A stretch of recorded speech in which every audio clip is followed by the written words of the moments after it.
We Real Reads.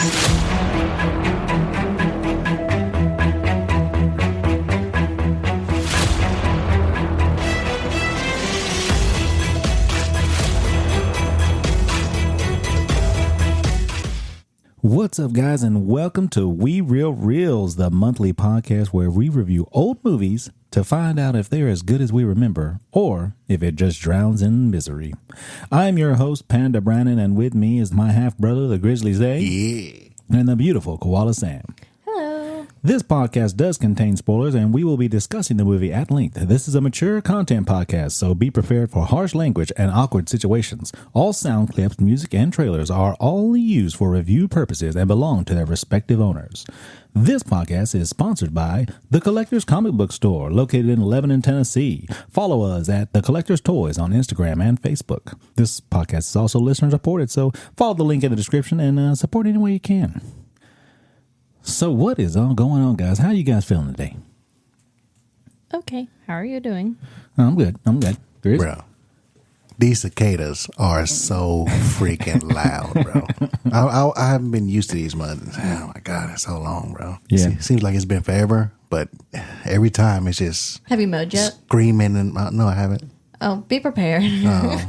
I mowed today, and they don't bother me until they fly in my face. And I'm listening to my music, and I always sing, like, I'm mowing, I'm doing my thing. One flew almost in my mouth, and I'm like, okay, well, I can't sing no more. And then the mosquitoes are bad too. So every time I'm like, okay, is this mosquito or is this cicada? So it was kind of, it was a battle. I was driving yesterday after family night, and it seemed like every half mile I hit one, it'll shake the car, man. Going like Dang. 70, 80 miles an hour. It seemed like every time I hit one, bro, it seemed like my motor was, something was like the rod was hitting or something like it. It was crazy.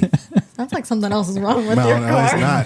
Trust me, it's not. Because as soon as I hit like 80, because it's so big, as soon as I hit like 80, it's hit the freaking window and it's fucking jars the car. Jeez. Y'all ready for this month's hypothetical? Yeah, let's go. Oh, man. Okay. How would Quick and Ray deal with this pool? Oh, these motherfuckers don't know how to swim. I feel like Ray would be like, we're leaving. And then Quick be like, let's conquer this. Like, we're going to defeat this one. They can't kill us. I think as soon as they see some paranormal stuff, they out. Bro. I don't know. I think that gun that Quick got is paranormal stuff, man. He don't even look, just pow, pow, pow. They did. That is interesting. I think they just throw in some spa down to calm it down. You know what I'm saying? Wonder how many people got that. I don't know. All right, guys. Let's go into our first segment of what you been doing and what you gonna do. Hey, watch it, pal. What have you been doing? What are you gonna do, huh? All right. I think I'll start it off this time. We are now on Casterbox and iHeart.com for our podcast, so we're going to get some more listeners maybe. That's awesome. Yeah, expanding our reach Let's to go. the stars above. You know what I'm saying? This month, what you about to say? I was about to say, you're on a magazine. Oh, Yeah. yeah, I am. I'm famous now. Oh, nice. Just locally. But I do run the local comic book shop in Lebanon, Tennessee, and I was lucky enough to be featured in the what is it? Good Housekeeping? It ain't Good Housekeeping. It's Hometown. It's called Hometown, and it's a local, well, not really local. They do it all across America. They just focus in on a different city every time. And yeah, I was in the Lebanon one. How about that? It was a great picture. We're going to have to get some of those copies and hang it up. Need an autograph real quick. Hold on, let me see. Yeah, so that was pretty cool being in that. But what was also pretty cool is after having well, let me go ahead and do the bad news first. Okay. First, I had this huge leak in the store. I'm talking about pouring water, and it damaged so many comics, so many Pokemon cards, Yu-Gi-Oh cards, Magic cards. It just destroyed them. It even got some of my Funko Pops in the store. And I have been battling my cheap landlord for the longest time to get him to get the roof fixed. I've had several leaks. It took him 3 months to get the first leak fixed, but it was in a place where It didn't damage anything, so it wasn't really a big concern, but there was water coming from the walls, kind of like the blood from the walls in The Shining. Yeah, it was like that, just running down the walls. But yeah, 3 months to get that fixed. I had to call Codes. They come up there, and then they got him, kick it in high gear, and he actually got it fixed. Great. Well, now this recent storm had come through and it caused another leak, but this one was like right behind the register, soaked everything, like I said. 5 days later, still leaking, still raining, still water coming down. I've got these totes up under the water, just collecting it, and I empty it out every morning. And I've been texting, calling, and it seems like they don't want to respond to get this thing fixed. So again, call the city of Lebanon. Gotta call Codes. Hey, Codes, can you come over and check this leak out, man? I'm trying to get my landlord to fix it. He won't fix it. Can you make something happen? I'll send an officer right over. So the officer gets there, and let me tell you, he means business. Are you serious about his job, huh? Yeah, he does not play games. Okay, he comes in, he's this older guy, and he's got this white beard, like a chin strap beard, but it's real thick, but no longer, like not on his face, up here. It's just right on that fucking chin strap. And he's rugged, he's seen some things and some stuff. He's been around, and he comes in, he's like, what seems to be the, well, I see your problem. Because it was leaking, why he came in there. And I was like, yeah, and I explained to him, I've had this leak for so many days, and I just, it's sad to have to call you to get it fixed. And so, he knows who the owner is, which they work for the little tobacco store that's next to mine. So he's like, I'll be right back. And he leaves, comes back, and he says, if they don't get this thing fixed in a day or two, give us a call. And I'm like, oh, man, this dude is serious. He walks in the building. He's like, I can't stand a code violation. Yeah, this is his life, man. But after he left, it wasn't 10 minutes later that little Arabian dude comes over, and he's like, brother, we got to get it fixed. You okay? Let me see what's going on here. And he calls the landlord on the phone, and I'm thinking, all right, so last time I had to deal with him, he had a big bad attitude, and I was like, all right, man, I'm ready. I'm going to entice him to come down here physically so I can punch him in the face. That's right. I was going to do it self-defense wise, though. I was just going to entice him enough to act first and then act in self-defense. But hey, I'm not going to punch nobody in the face first. That's not me. I'm a good guy. I'll just bait you into punching me so I can beat your ass. But he was really nice. It was weird. He was like, hey, brother, just want to get that thing fixed, man. I've been trying to talk to insurance. I've been trying to get it taken care of. But you know how long insurance takes. Give me all these excuses and crap why he couldn't get it done. Yeah, Codes was up his ass, so he had to get it fixed. And he was like, if you want to get it fixed, man, just call somebody and we'll pay for it. And I was like, bro, that's all you needed to say. There was no communication before I called Codes. But afterwards, yeah, he's calling me. He's getting in contact with people. And I called somebody that day, and they came and fixed it that day. It wasn't about an hour later it was fixed because of the people I called. Bro, he couldn't have done that. You're a landlord. My rent is on time every month. That's what you want, ain't it? It's not that he couldn't do it. He just didn't want to do it. Yeah, but I had that. That was kind of terrible. And we went to go get Koala a car, and I had the worst headache driving through Nashville traffic around the worst time to go and leave Nashville. And it is just terrible. Late afternoon. Yeah. Yeah. And then the people I can't stand like when people think I'm stupid. Well, I don't care when people think I'm stupid, but when they treat me like I'm stupid, that's when I just get aggravated, man. And the car dealership, dude, they think everybody comes in there is just an idiot. And they don't know their games, and they can't lower prices because they're set at corporate levels, blah, blah, blah. And I'm just so aggravated with these liars in here. And then when you leave after you buy a car, they're like, congratulations, guys. What do you mean congratulations? Congratulations to you. You just sold a vehicle, you idiot. Don't congratulate me. I got more debt. But anyways. I will say our cub handled being there a lot better than Panda did. Well, there was a highlight of that week as I come home one day and I noticed there was something on my front porch and there's like rocks on it. And I couldn't see it from when I pulled in. So I go in my garage and come out to the front door, and it's a hand-drawn Goku from Dragon Ball Z. And on the writing, it says, to the best uncle ever. And it was from my nephew, Charles, man. He got out of school, and he told my cousin, Lissa, hey, we need to go drop something off at Uncle Brandon's house. And she was like, what? And he was like, I don't want to talk about it. He didn't want to tell her for some reason.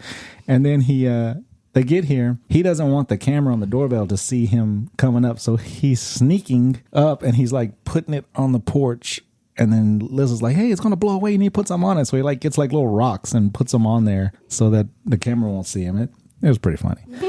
But yeah, that was pretty awesome, man. My little nephew Charles gave me a little hand-drawn Goku. I also went to go see Planet of the Apes and Fall Guy, which were both pretty good movies, man. Both of them. I was actually surprised by Fall Guy.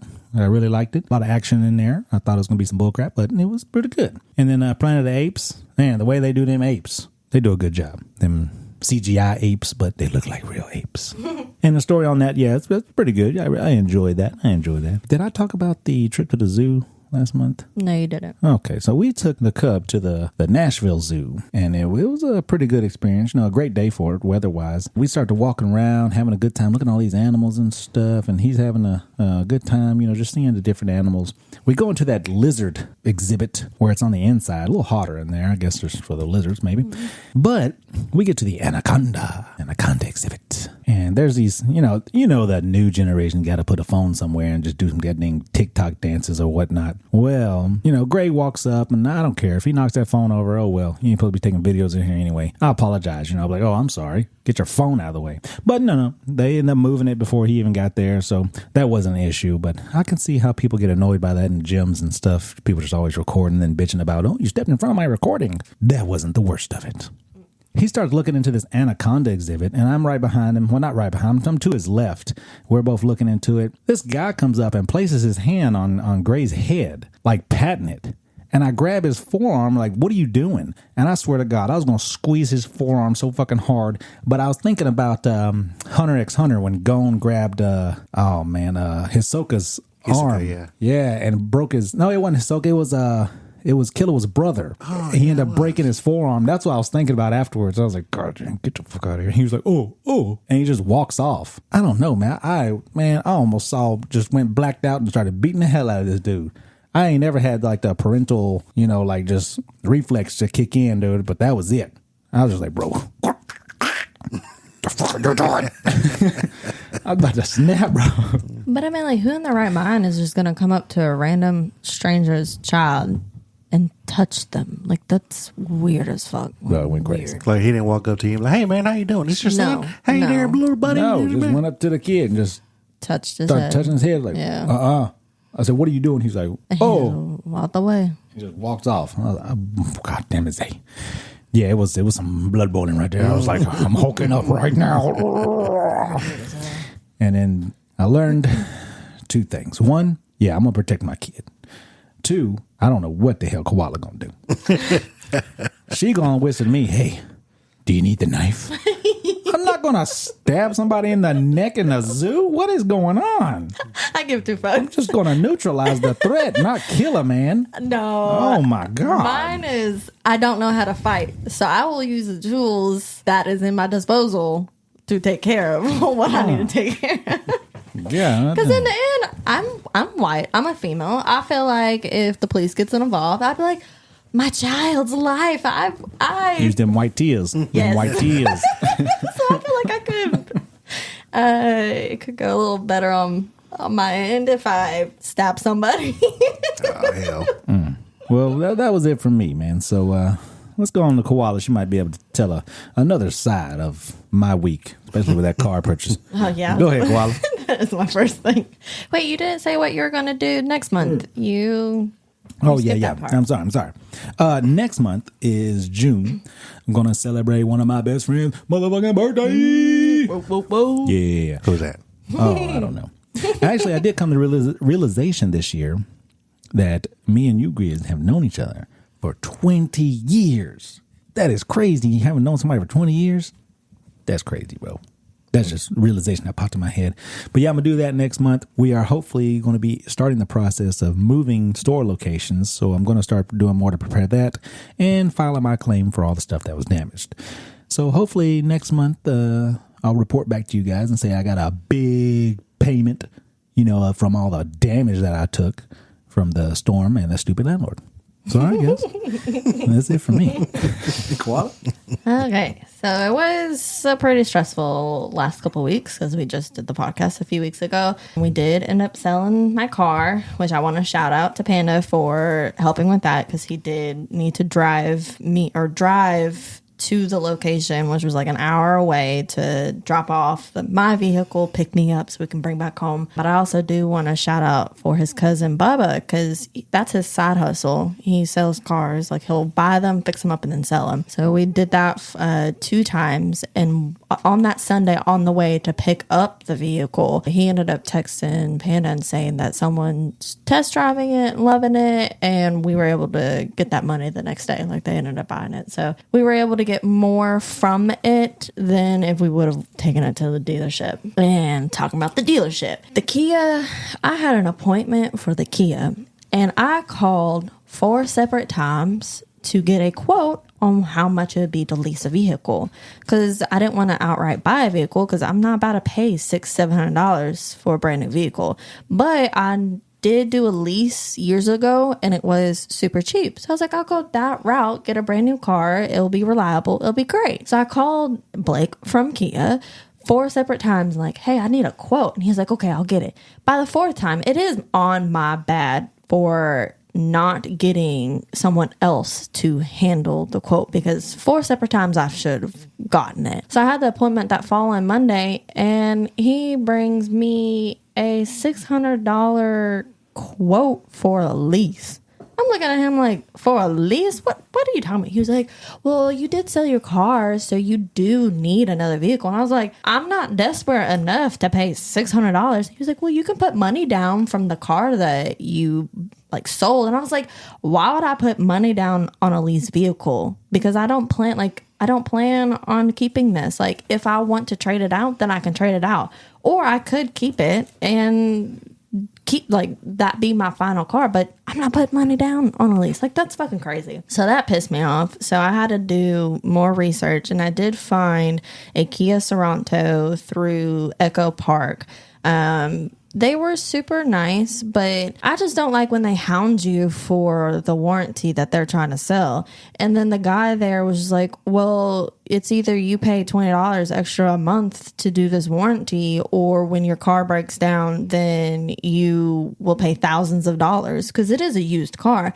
And I'm like, but the reason why I came to you guys is because I like the $360 payment. Like, I'm not about to go higher than that, because my plan was the money that I got from selling my car, I'm going to put in savings, and that's going to be my car payment. And I made it specifically last 2.5 years. I'm not touching that money, so I don't have to worry about it. So whatever extra money that we have, I can just put it into savings and bank that up. So that was frustrating, but I did end up getting the car that I liked, and it is used, but it has tons of miles, and I did take it to Kia, and it got looked at, and it's in great condition. So I'm pretty excited about that. I think it took all week, and I feel like I looked at hundreds of used cars, but I think I finally found a good one. And this is not a lease, right? It is not a lease. It is my car. Another thing I want to kind of complain about is just the interest rates nowadays. Yeah, we have excellent credit scores. So I'm thinking, okay, interest rate, maybe 4 or 5%? Fucking 8%.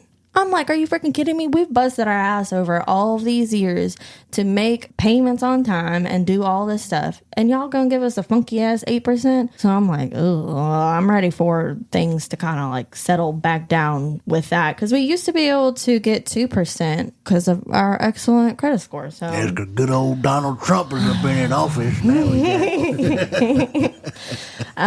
So enough complaining about that. So what I'll do next month is June is our 7-year anniversary. So we're planning on going to Nashville Shores for the day and just relax with Panda and the cub. Let me know. My job gives discounts. Ooh, okay. I will talk to you further after that, because we'll for sure go. Got Grizzly's birthday / family night, and I plan on getting into hiking. We've gone hiking this month, so I want to keep going with that. And then I potentially will do kayaking with Alyssa. So that'll be exciting to get back on the water. And then just got to get into workout. But yeah. Now it's Grizzly's turn. Well, I appreciate that, Koala. I do want to add one thing. Today I was at the shop. I met a real live Japanese man. It was amazing. He said he lives in Mississippi, but he was up here visiting. He'll go back to Japan in a year, and I can't pronounce or remember the name of the city he said he was from. But he says that Funko Pops are hard to get where he lives at. So he was buying he was going around buying a bunch of Funko Pops from where he was at. Did he state why it's hard? I don't know. I'm Japanese. He doesn't ever ask questions. But it was pretty cool because he was talking about he wanted to get a Broly Funko Pop, and he showed me his phone, and I saw that, I saw the Broly Pop, but I saw all the lettering was in Japanese, so he was reading it in Japanese, and his English was pretty good. So I thought that was pretty cool, man. I got to shake hands with a actual, not Japanese American, like full-blooded Japanese man. How do you say Mississippi? He said, Mississippi. No, he didn't say that. He said it pretty clear. He said Mississippi. I'm sorry, I'm mildly racist. Go ahead, Zay. Tell us what you've been doing and what you're going to do. Mine will be pretty quick. I know I've been really tired of this job because I haven't learned any skills in the past 4 or 5 years. And so I've been looking for a new job, and I think I found one 3 minutes from my house. Oh, that's awesome. Yeah, it's great. And, are you going to walk or bike there? I can. I think maybe on hot days I could probably do it, but I feel like I don't want to get up at 6 o'clock in the morning, have to put on a vest and dodge cars. So I think I'm pretty happy about it. I think I'm going to get like a 50-cent raise. No, it's lower. Oh, okay. So, and then they say within a year I'm going to be making more than I make now because they give dollar raises every 6 months. Oh, wow. And there's no top out rate. So as long as I can do this one, as long as I can do this one, I think it'll be fine. Because I'm going to actually learn a skill, possibly welding. And if I can get welding, that's a skill I could take anywhere. But I think the best part about this job is that past 48 hours, which you guys know I work a whole bunch of overtime, past 48 hours, I get double time. And I'm really excited about that. Do they offer overtime? Because I know they some offer overtime. They do. Okay, because I know some places are like, yeah, you get double time after this amount of time. But the likelihood of that happening is consistently. ever. My neighbor, because my neighbor's the one that gave me that put the information in for me. He religiously gets about 52 to 60 hours a week. Dang. Yeah. That's a fat ass check. Yeah. Yeah, he hates his family. Well, he don't have a wife. He has a son that really don't need to worry about anything. So he just stacking money. I'm like, bro, I can. All right. So could I'm Kay or Matt get in there? Man, you know these motherfuckers. But I'm really excited about that. Let's see. What else, guys? My mother-in-law moved in with us because her daughter talks bad to her and about her. So I think the reason she's moved in is because Kay had called her mom and was just talking to her, and her sister was sitting there cussing her out like a dog. And so my wife was like, hey, what the fuck is going on? Like, you're not going to sit there and talk to her like that. Right. And she was like, do you want to just come with us and just move in? She was like, sure. So we have a new addition plus a new dog with us. We're trying to... That's 4 dogs, ain't it? 4 dogs, yep. Yeah. And you still have that third one too? Yeah. Hey, you talking about Bo like that. Bo got a name. Yeah, Bo got a name. I totally forgot her name. All sweet dogs, though. I like them all. Just need to go ahead and train them up a little bit, get them to Cable and Kratos' level. This dog keeps barking every time it wants attention. So I'm trying to slow that down. Is it a yappy small dog? Yeah, it's a yappy small one. Ugh. So it's like I'm trying to get used to stop getting it to bark whenever it wants attention. So what is the game plan? Because I feel like you got a couple extra people that don't have a time frame or a game plan. Well, Matt has a time frame. Oh, he does? Okay. Yeah, it's till he reaches 21. And then I told him I don't want to... He's got to establish some type of grown lifestyle eventually. And it's not going to be in our house. So he knows he needs to move out, or I'm going to start doubling his rent. And he don't want to do that. When he can come out here and get one for cheaper. So, right. But the mom is like... Yeah, I'm not going to say nothing about mom, man. Because if mine moved in, I'm not going to charge her rent. I'm not going to do all that stuff. So she's welcome to stay however long she needs. But yeah, that's pretty much it. What I plan to do is get this job. I do want to start kayaking too, mostly for fishing though. Oh, then we went and vibe together. Yeah. So as long as I can get that under control, because I don't know, with my weight, I don't know if I can comfortably move in the water like that. So we'll see. Gotta get back into the working out routine. Get back into the working out routine. If you walked to the new job, that would help. Yeah, well, we'll see. But I'm ready for my birthday. turning 35. Motherfucker 35. Maybe 35. Old man. So, yeah, I think I'm going to throw a nice big old party. For sure, I'm going to get all the types of crown there will be. Regular crown, apple, peach, and then, is it blackberry? Blackberry. Good caramel too. Oh, caramel. Yeah, I can do that one too. Yeah, I'm going to get all that. And then get a couple of cognacs. Celebrate my Gemini birthday. Sounds like a great time. I'm excited. Let's go. That sounds all right, Z.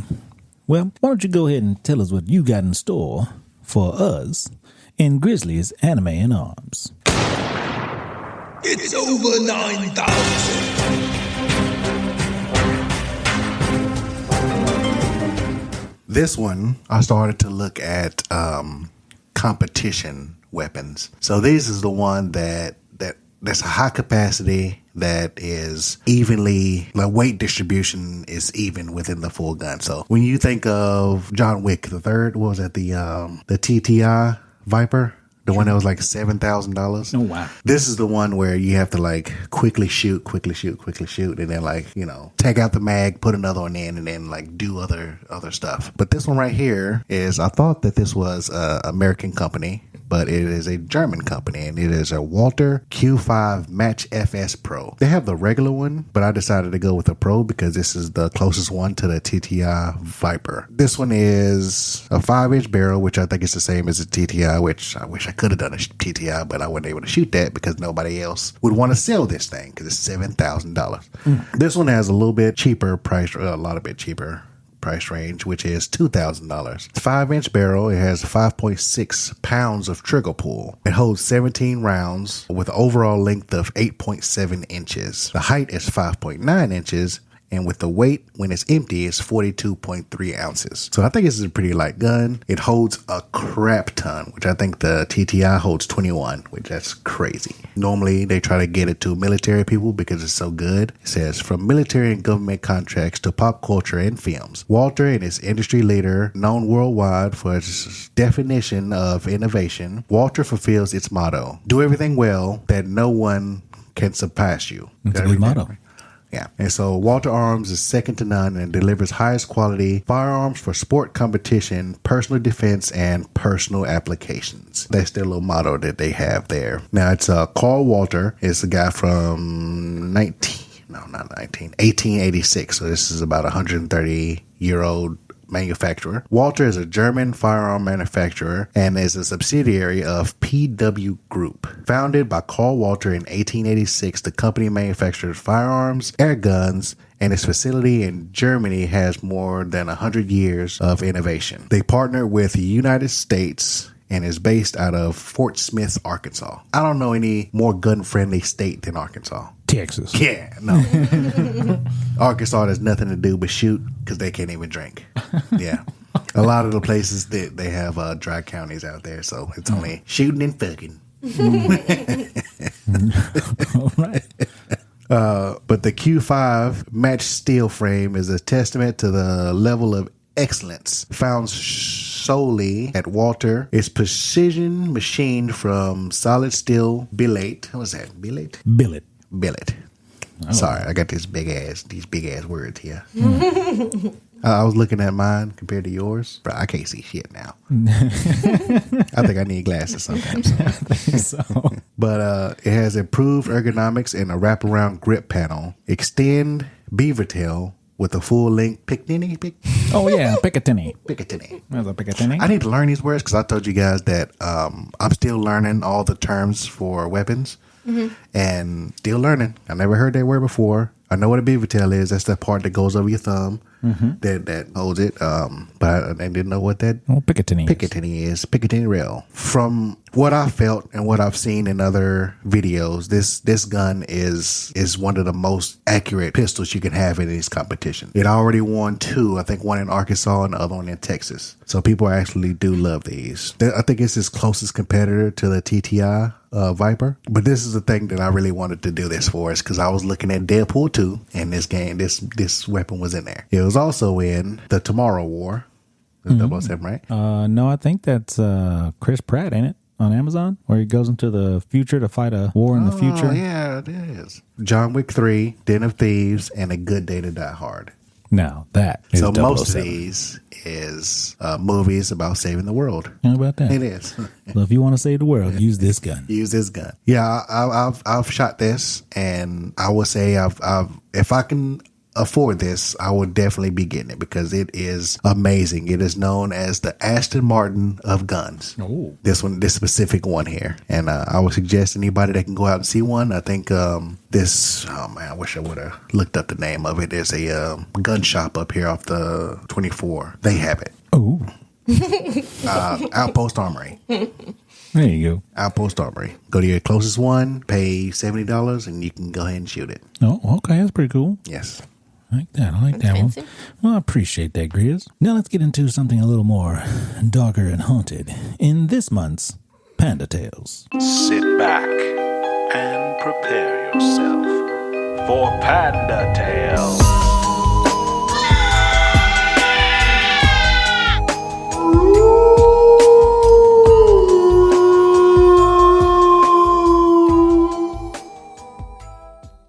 All right, welcome guys to Panda Tales. And if you're new to this podcast, Panda Tales is where I tell you kind of a true life stories that kind of relate to the movie that we are reviewing.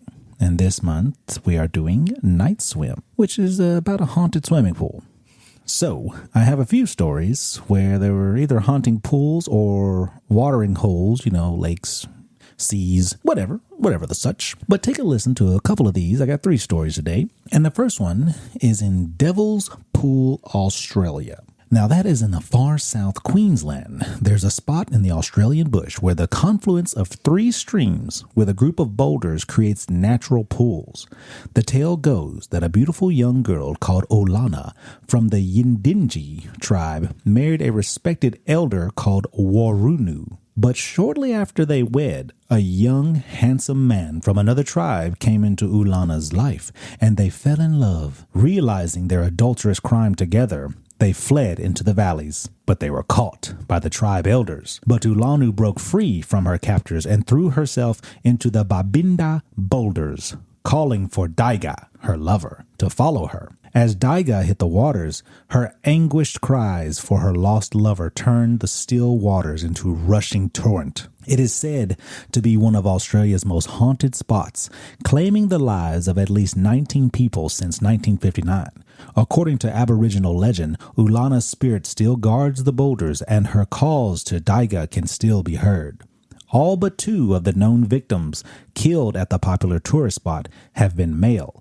Legend says Olana lures people close to her beautiful waters as she forever searches for her own lost lover. Yeah, creepy stuff, huh? The next is a little closer to home.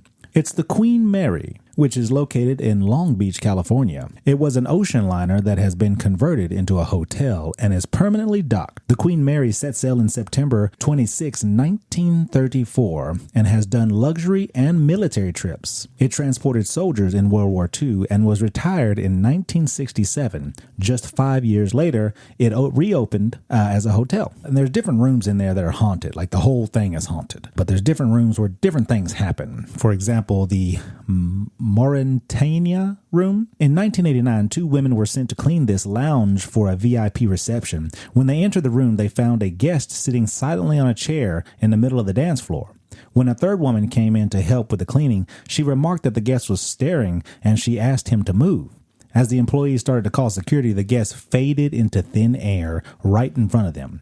A feat all 3 women reported seeing at the same time. And then there's the first-class swimming pool. People have reported seeing a number of apparitions here, including a young woman in a tennis skirt walking downstairs and disappearing behind a pillar, a woman in an old wedding gown next to the pool with a little boy in a suit, and a cloud of steam appearing out of nowhere, along with a little girl in a blue and white dress who disappears in an instant. So those are some little creepy stuff that happens above the Queen Mary. My last one is actually a lake, and there was a summer camp built around this lake, and it was established in 1935, so it's kind of old. It was owned by the Christie family and operated peacefully until the summer of 1957, which was when Pamela was hired at the camp as a cook. While her deformed son was in attendance, he was bullied and harassed by other children at the camp. One day, while the counselors weren't supervising him, the other children threw him into the lake. Unable to swim, he presumably drowned. Hoping to avoid a scandal, the Christies closed the camp for the season to allow for an investigation. Authorities determined that his death was an accident. Well, the camp reopened in 1958, the following year, and Pamela was rehired by the Christies. Counselors Barry Jackson and Claudette Hayes, whom Pamela blamed for the kids' death or kids drowning, were also rehired for that year. Pamela, seeking revenge, murdered Barry and Claudette one night as they were preparing to, get it on. These murders could not be covered up nor deemed an accident or accidental death, so the Christies shut down the camp indefinitely. Pamela was never suspected, and the police ruled the homicides of Claudette and Barry as unsolved. Yeah. Well, there were apparently multiple attempts to reopen the camp throughout the 1960s, and it is unknown if the Christies made these attempts or if the camp had changed hands. However, none of the attempts succeeded. A series of fires in 1959 prevented the summer debut, as did the discovery of poisoned water in 1962. Although it was never known who the perpetrator was, Pamela was the culprit. Her sick mind, combined with her overprotectiveness of her son, had convinced her that the murder of Barry and Claudette was not vengeance served.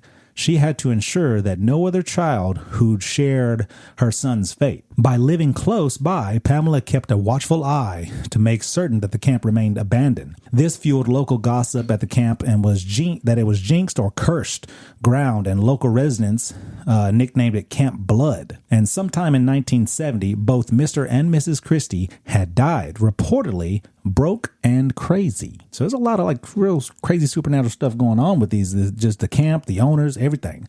Well, in 1979, Steve Christie made another attempt to reopen the camp. This time, no longer content with sabotage, Pamela stalked and killed nearly all of the new counselors. She succeeded in preventing the reopening of the camp, but lost her own life in the process. And then we find out, okay, don't keep going and listen going and here. We found out that her son never drowned, and he witnessed his own mother's death at the hands of Alice Hardy, the only survivor of the massacre. This event marked the beginning of a new and far more deadly streak of murders that would plague the camp and the town of Crystal Lake. Oh man, that sounds vaguely familiar. Wow. But I can't put my finger on it. Oh my goodness. Yeah, so there's a lot of bad things that happened at this place. Camp Crystal Lake, they call it Camp Blood. It was I wouldn't recommend going there, you know what I'm saying? That's terrible. But that's all for Panda Tales, guys. Hope y'all enjoyed that. That's some good Panda Tales, bro. Man, that is something. Let's get into our movie review. But before we do, we always enjoy our movie review with an alcoholic beverage. And this month's beverage is Dirty Monkey Peanut Butter Banana Whiskey. That Dirty Monkey is all about fun. Dirty Monkey is a delicious combination of peanut butter, bananas, and real whiskey. Our carefree attitude and one-of-a-kind taste will have your taste buds swinging with delight. Our whiskey is inspired by the original Dirty Monkey cocktail, a tropical beachfront cocktail made with banana and peanut butter and best enjoyed in places where you don't have to care in the world. We took the same carefree attitude, added a dash of monkey business, and created a fun, delicious, free-spirited flavored whiskey. So grab a bottle and your friends, raise a glass, and toast your troop. 3 little monkeys jumping on the bed. One fell off and bumped his head. I really got the banana out of that. Yeah, he did. Wow, that wasn't too bad. Yeah, I like the peanut butter too. That's not bad. Not bad at all. I give it a went down the wrong. 4 out of 5.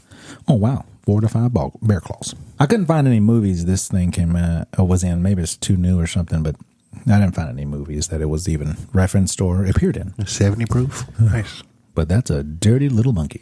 It's delicious. No, I'm not a big peanut butter fan, but it's just like a tiny hint of it. I guess it's kind of perfect after watching Planet of the Apes too. How about that? Well, that's enough monkey business. Let's get on to this movie review.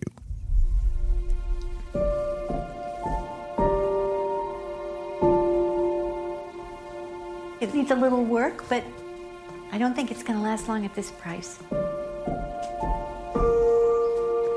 There's a pool. Always wanted a pool. Is this everything? We'll grow into it. Y'all ready?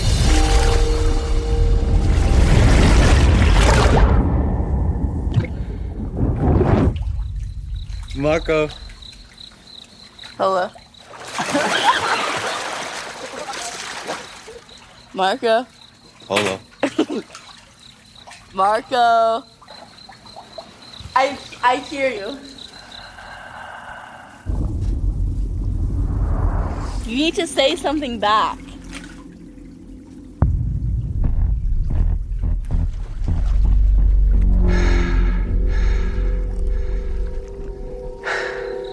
Ronan, Marco.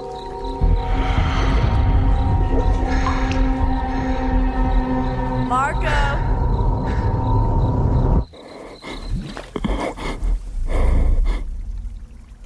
I can hear you. Why aren't you saying anything? Ronan, you're dead.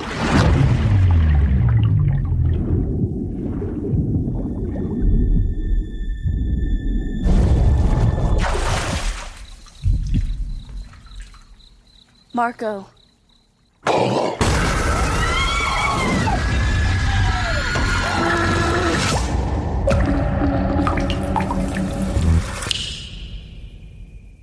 Whoa, that was a scary trailer. I miss the narration trailers though. I do. In a world where a pool may or may not have been haunted, what would you do if Yeah. Well, little Susie thought she would jump in and get a boat. Yeah. Let's see if she can survive in the deep end. Oh, man. With the terrible puns. Yeah, I appreciate those trailers. But we are reviewing Night Swim. This is a movie you can check out on Peacock, or you can buy it on physical or digital. It was directed by Bryce McGuire. He also directed a lot of short films, like Jesus Fish, Night Swim, the short film, Soon You Will Be Gone and Possibly Eaten, Unfollowed, and Every House is Haunted. I've heard of Unfollowed. I don't think I've seen any of those or heard any of them. I've seen Unfriended, but I don't know. That might have been it. Bunch of short films, so it's starring Wyatt Russell, Carrie Condon, Amelia Hofree, Gavin Warren, and Jody Long. It came out in January 5th, 2024. Other movies that came out in January of this year was The Beekeeper, ISS Fighter, Origin, and This Is a Monster. Okay. Seen any of those? Beekeeper. None for me. Man, that Beekeeper was good. Yeah. People hating on Beekeeper. But it made $51.1 million on a $15 million budget. This movie did? Yes. What the hell? Why? I think that's what Blumhouse does, man. They get these small little budget films, build hype around them. There's a horror movie. Everyone's going to see a horror movie. Maybe not even just hype, just curiosity. And just the curiosity money from movies like, I wonder if it's going to be good. Not really interested in seeing it, but I can spend a little money. Let me go check it out. And that's enough to pay for the making of the movie for sure. Because they've done that a few times. I wonder how much they get for selling it to Peacock to watch it on here. I don't know. No one knows. But let's get into that plot. All right. Forced into early retirement by a degenerative illness, former baseball player Ray Waller moves into a new house with his wife and 2 children. He hopes that the backyard swimming pool will be fun for the kids and provide physical therapy for himself. However, a dark secret from the home's past soon unleashes a malevolent force that drags the family into the depths of an inescapable terror. You sound like the narrator for Dragon Ball Z. And we'll find out what happens next time on Night Swim. Well, man, we start off with the reflection of a house, and the summer of 1992 pops on the screen. And then we see a little boat in the water, maybe a remote control one, or maybe just one you just flick a switch on and it just goes. But the boat's in the water, and a sleeping girl, she just decides to wake up. I don't understand already. There's no way she would be able to hear it. Not at all. Yes, it's kind of like a persistent noise, but it's all the way outside in a pool, and she's inside. There's no way she'd be able to hear that boat. Well, maybe she had to pee, No, maybe she did look out the window, so she saw the boat. We can't assume she just heard it. I don't know. Apparently, she loves this boat enough to go out to go get it. Well, it's for her brother, we find out. But we'll get to that in just a second. She looks out the window, she sees the boat, and then she exits her room calling for her brother, who seems to be sick. He was in a hospital bed. Yeah, and he had the monitors and stuff on him, and she whispers to him, she goes, "Hey, I'm going to get your boat, bro." And so that's kind of, she loves her brother. She wants him to feel better. She's going to do something to make him feel better. Which, that's a very nice thing. But fuck the boat. Damn. The boat will literally be there in the morning time. Why are you going to go out in the middle of the night and he's already asleep? Just leave it be. Just leave it be. He needs that boat to wake up and get better. That's true. Just leave it be. But then we hear a woman telling what seems to be the babysitter or maybe a nurse or something I would think the nurse. That she can go home and that we'll see her tomorrow. Well, the little girl goes out to the side of the pool looking for the boat, and she sees it at the bottom. That should already be weird in her mind because it was at the top of the water, floating around, doing its thing, and now it's at the bottom of the pool. Hey, boats sink, man. That's what they're made for. Seems weird. She decides to go get it. So she gets a little pool, like cleaning equipment, the net, and she reaches out there and tries to get it off the bottom of the floor. Okay, I'm sorry. This is already unacceptable in my opinion. First of all, there's no alarm in the house, so the kids just automatically going outside. There's no pool cover. So from my opinion, I would already have an alarm set on the house. That's what we do every single night anyways. So if the kid opens the door, then an alarm goes off, then something's happening.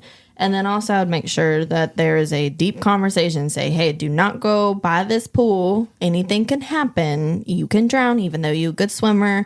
Make sure that there is a safety talk and put a damn pool cover on the pool. Well, something seems to have pulled her underwater. And then as she's underwater, she starts swimming back to the top. She can see her mom, who's like waiting for her, like reaching for her. So she tries to swim out, but when she surfaces, no one's there. So she decides she's about to exit the pool. She noticed that the boat's floating on the water again and decides to go back out into the pool to get that boat. Yeah, this is a hell no for me. Hell yeah, It's fuck like, the boat. I know that motherfucker was not moving at the bottom of the damn pool, and all of a sudden it comes up. How'd you get there and you, son bitch? I'm out. Well, she gets pulled under, like something jerked her under the water, as if like a shark was attacking her or something. One of her slippers pops up. Which I just noticed that when she fell in the pool, both of her slippers fell off. So they were both floating. And then when she got pulled back under again, I guess the force of her being pulled took one of the slippers. I don't know. It seemed kind of weird to me that they were already off her feet floating away. But then there's one at the top. Weird. Well, maybe the ghost grabbed those first. That's why it took so long to get her body. Yeah, probably.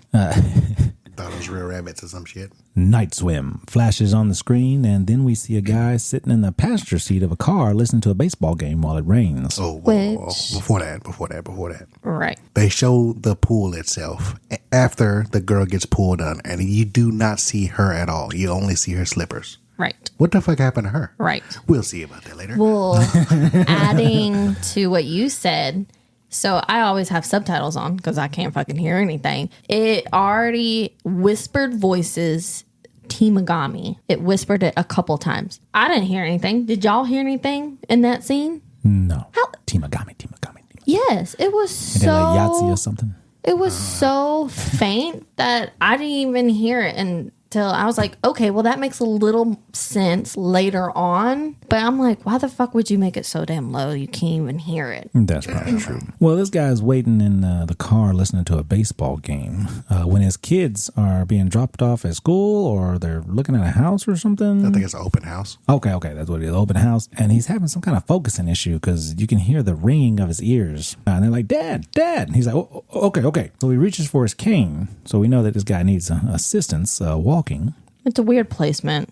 Like, why would the cane not be in the front seat with him? He had to get out of the car to open the back door to get the cane. Yeah, we seen him with two kids. What was the other kid sitting? Right. I don't know. It's just weird. They're inside looking at the house, and the realtor asks if there's any chance that he'll bring that Waller swing there once he gets better. But they explain to us that he used to be a Major League Baseball player, but suffered some kind of injury, possibly. That's all we know so far. It's a family of 4. We got mom, Eve, dad, Ray. We got the younger son, Elliot, and the older daughter, Izzy. And they're driving around looking for houses that are for sale. And they stop at the house with a for sale sign. And the realtor is talking to the wife, and she's talking about how amazing the house is. You know, they try to sell it. Which, before you get to that, the price of the house that they looked before, did you catch it? It was $4,200 a month. Jeez. Yeah, for that one community that's specifically for, I don't want to say specifically for what he has disease-wise, but specifically for people who are having issues sick-wise. Jesus. Yeah, $4,200. I was like, good Lord, that's expensive. Well, the realtor's really trying to push that sale. And Eve sees her husband outside staring at the pool, and he's excited about it. You know, he actually saves a cricket from drowning, and she goes inside preparing to leave, and he sees a baseball in the water. He puts his cane down to try to reach the baseball, and he ends up falling into the damn pool. Why the hell is he doing this? Like, he got a cane, he got some sort of disease, I don't know, something. To me already, I see this guy not accepting whatever disease he has, and he's trying to do too damn much. Well, he's drowning or struggling to get back up, and I guess he's having flashbacks of the last baseball game he played. And then he surfaces and gets out of the pool, and that's when his son comes running up screaming like, "Family, come help!" And they get him out away from the pool, and they go inside. Well, the next thing, they're at the doctor. I would not buy this house. He already fell into the pool. He already had troubles getting out of the pool. It's just not safe. He has something that he's just not. He needs the house that has the single floors, rooms, and more of that type of community. So I would not buy this house. I have a little something too.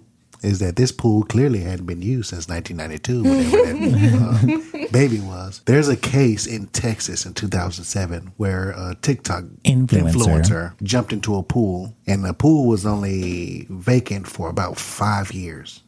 Clearly, this is way more than that. Mm-hmm. This kid had a brain-eating amoeba and died that same year. Dang. This was, 20 years more than that? Mm-hmm. And this guy's fine. Well, he got a life-saving ghost or demon.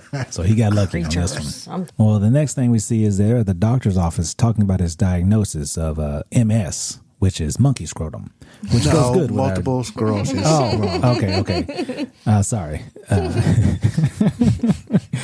Where he gets, that little diagnosis of multiple sclerosis, which is a chronic autoimmune disease, which it affects his central nervous system. The doctor's trying to tell him that they need to put their old life behind and get used to a new normal. I'm already confused because the doctor asked when was the last time their last episode was. He said 6 months ago in spring training. So what the hell have they been doing the last 6 months? Because the doctor was like, well, have you been doing PT? No, I've just been throwing the ball in the yard. Okay, what the fuck are you doing? Have you for real just sitting at your ass at the house, not doing nothing, not doing PT, not doing therapy?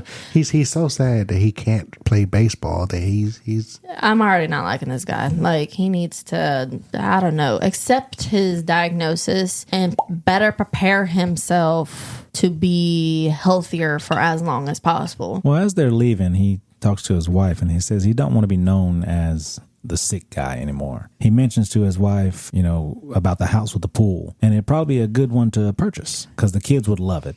And he could do water aerobics in there. And she says, that she wants to have a place that she can stay instead of moving the kids, every time that he got traded as a professional baseball player. And that he's to put down some roots. Yeah, and he said he wants that too. They could have done that in the community. Like, they did not. So in my thinking, this guy needs coaching. Like, he needs a physical therapist telling him what he needs to do, and instead of, because he obviously hasn't been doing nothing the last 6 months on his own. He obviously has money. Let me tell you what he needs. He needs sunshine. Yeah, pretty white. No, I'm talking about sunshine from Harlem Nights. Here's what he needs, some sunshine. So they decided to buy the house with the pool. And we see everyone moving in and setting up for this new life. And he's going to need a little more assistance around the house. So his wife's putting in rails in the hallways, not just the stairway, but in the hallways and walls. The kids are going to start going to school. Everybody's just adjusting to the new life. And the wife is actually a teacher. Eve is a teacher. And the kids are in high school. The girl who's already getting accepted then gets an invite to a party already. No, it It's was like a swim team. Oh, swim party, man. Pizza party, swim It's party. not a party to get her on the swim team. Yeah, it's a meet and greet for swimmers. So yeah, she meets a little guy named Ronan. He invites her to the, kind of flirting with her, and then he invites her to the little swim group there, the swim meet. And then we see them at the house cleaning out the pool, preparing it for, actual use. But as they're pulling like crud and just muck out of this drain, he sticks his hand in deep down there and gets a real bad cut right across the palm of his hand. What the hell cut him in that? I don't know. Maybe the nail of that little demon thing in there. But it gets a real deep cut across his hand. And all of a sudden, this nasty, nasty water just comes pouring out of that drain. I will say in this scene, he definitely has a more enthusiastic conversation with his daughter than he does with the son. Because the son's going out for the baseball team, and he was like, okay, well, I'll go. The coach ended up asking me to come help with the baseball team. Like, and the daughter, yeah, your swing was amazing. He went far. I don't know if they have a team here that you could play. He was so excited about that. Yeah, and you can tell the son definitely was feeling a type of way. I got the vibe that the son was just doing the baseball for his dad. Yeah. And dad's kind of being a douchebag in my opinion already. Well, after this incident, instead of cleaning it themselves, they end up hiring the pool expert. This guy's so weird. And he tells them that they tapped into groundwater from like some kind of sub-level, like pool underground, and it's natural filtration, geothermal heating, just a bunch of nice positive things for the pool, supposed to work miracles for your skin and whatnot. Mm-hmm. Yeah, he was a weird individual. He just, you run into those people. He was comedic justice in this though. So I think they could have used him a little more in this movie. Yeah, maybe. Yeah, for sure. He was like, our lizard brains, man, we come from the water. We're not supposed to be there, but just keeps on calling us back. Some weird shit like that. While his foot's on the diving board and he slips and tries to they get the pool set up and the whole family goes for a swim. The mom plays a diving game with the kids where she throws quarters or coins down at the bottom of the pool, and they both go and see how many they can get to, be the winner. Okay, I'm gonna make a observation. First of all, why is he in the water with the big cut? He's got a cloth bandage on his hand. I know when I got a cut that needed stitches on my fingers, it was not supposed to be in water for like a week or two. And he got a cloth bandage and he's in the pool. He didn't need stitches. I beg to differ. I think he definitely needed. Well, Ray says to Eve that everything happens for a reason. Because he wouldn't be able to walk away from the game of baseball healthy. He don't think he would have walked away. And Eve says that you'll always be a baseball player, but that's not all you are. That this is all we need. He agrees, but kind of reluctantly. They start kissing in the pool, and the kids kind of get grossed out by it. Well, later that night, Ray is opening up boxes and in the garage or man cave, and he finds some old memorabilia from the baseball, and he finds an old video camera. Well, while Eve is upstairs trying to figure out how to pay the hospital bills, we hear a splash and someone swimming in the pool at night. Night swim. And that's where we're going to end this, guys. See you later. And when they surface, we see it's Eve. Eve swimming in the pool. She's relaxing in the pool. She notices the cat hissing at the water, and it walks off, and she continues to swim, And as she's doing her swim, she thinks she sees Ray at the edge of the pool, but she looks, and he's not there. So the pool light starts to flicker and then go out. She wisely swims to the edge of the pool and gets out. And when she does, the light comes back on. Got the fuck out of there. It's smart. But for me, I don't know. I don't know if I'm paranoid or if I just don't want to be looking in dark spaces and then imagine I see something. So I would have had lights all around in the backyard just to make sure I'm able to see. Because if you're swimming at night, you don't want to to see something potentially in the dark and actually can't really see it. And then I would never have an indoor cat. That's just tangent for later on. And I was also have another pool cover. Well, she goes inside and checks on her kids before going to sleep. Ray wakes up and she asks him if he was outside a minute ago. He says no and just fell asleep. And she said, I think we should put in a pool cover to be safe and to check out that light, because it's flickering and stuff. See, she listened to you, Koala. Mm-hmm. And he asked if everything is okay. And she says, oh, yeah. Just go back to sleep. This is where I would also communicate. I feel like all horror movies, there's no communication. Be like, hey, I seen you. You were at the edge of the pool. I'm not drunk. I'm not high. I didn't see you. You were at the edge of the pool. Oh, yeah. Some weird's going on. Well, as we see outside again, the cat is on the diving board looking down at the water when a small boat comes up from the bottom of the pool and starts floating around the pool. Well, the cat starts growling at it and the lights go off. Why is the cat still there? If the cat hissed at the pool at the edge, why is it on the diving board? Listen, that is one of the most popular boat toys of all time. I thought that cats were they sensitive to supernatural shit, so they would get the fuck out of there if they knew something was dangerous for them. You would think. Every other movie that I've ever seen. Picking up on something. The next morning, Elliot finds the cat's collar, thinking that he's lost. The mom says, well, we'll go look for him. And Ray pulls the collar from the pool. And as he does, he checks his wound because he notices his hand. He's like, here, let me check that. Well, let me change my bandages for the first time since I've been cut. Yeah. Well, it's not even that. He used the bandage hand to put his hand fully in the water of the pool to grab the collar. I mean, he might be bandaged hands. Some people are right hand, some people left hand. Doesn't matter. He's bandaged hand. If it is a large cup that they made it seem when he got his hand cut, you would not be using that hand for anything because it would be painful for a long time until it fully heals. So I think that was fucking stupid. That was a big ass cut, so I don't see why he would be doing that. Right. Well, next we see Eve showing Elliot how to crank the pool cover and telling him not to give up. Not Elliot, not Eve, Ray. Ray. Ray, the dad's with him, and they're cranking, and it's getting pretty tough for the little guy, but his dad's motivating him. Come on, don't give up. You can keep doing it. Come on, keep going, keep going, keep going. Motivating him in annoying baseball-like terms, metaphors, and stuff. This man's life surrounding. He's like, come on, you got to take that first base. Come on, crank it up. Bottom of the ninth. You got to hit this home run. Come on. Hit it, man. Come on, swing it. Come on, you got it. But also, did you mention earlier that the wound on his hand was completely healed? Oh, no, I was rudely interrupted. Listen, I'm just kidding. Well, I have been. He did check the bandage on his hand, and it was gone. Like, no scar, no scratch, no nothing. Like Wolverine, like that sucker would never happen. Healed. Did he not show it to the family at all? Like, that's not weird as fuck? Like, they weren't later on like, wait, where's your bandage on your hand? Let's see your hand. Like, nothing? No communication? What the fuck is happening already? I mean, if I got healed like that, I'd just be like, that's my natural healing ability. Yeah. Bullshit. You'd be like shoving in my face. Look at this hand. It's I'm fully Wolverine. Let's try this again. Let's slice my hand again and see if it heals Come again. on, man. I ain't retarded. Anyways. There's one thing I know, that this motherfucker don't like pain. Right.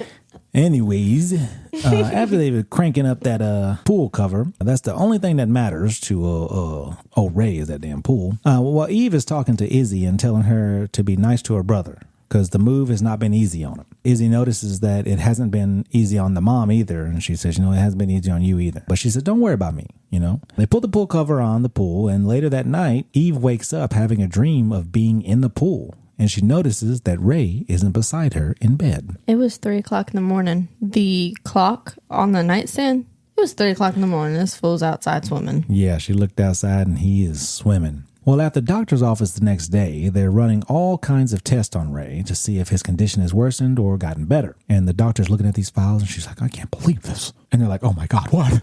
And she's like, I've never seen such improvement in such a short time. But they need to run more tests. And it appears he's getting better. And he contributes it to the pool. That's making him better. And he's like, yeah. We have a pool. We have a pool. I know you don't, you broke bitch, but I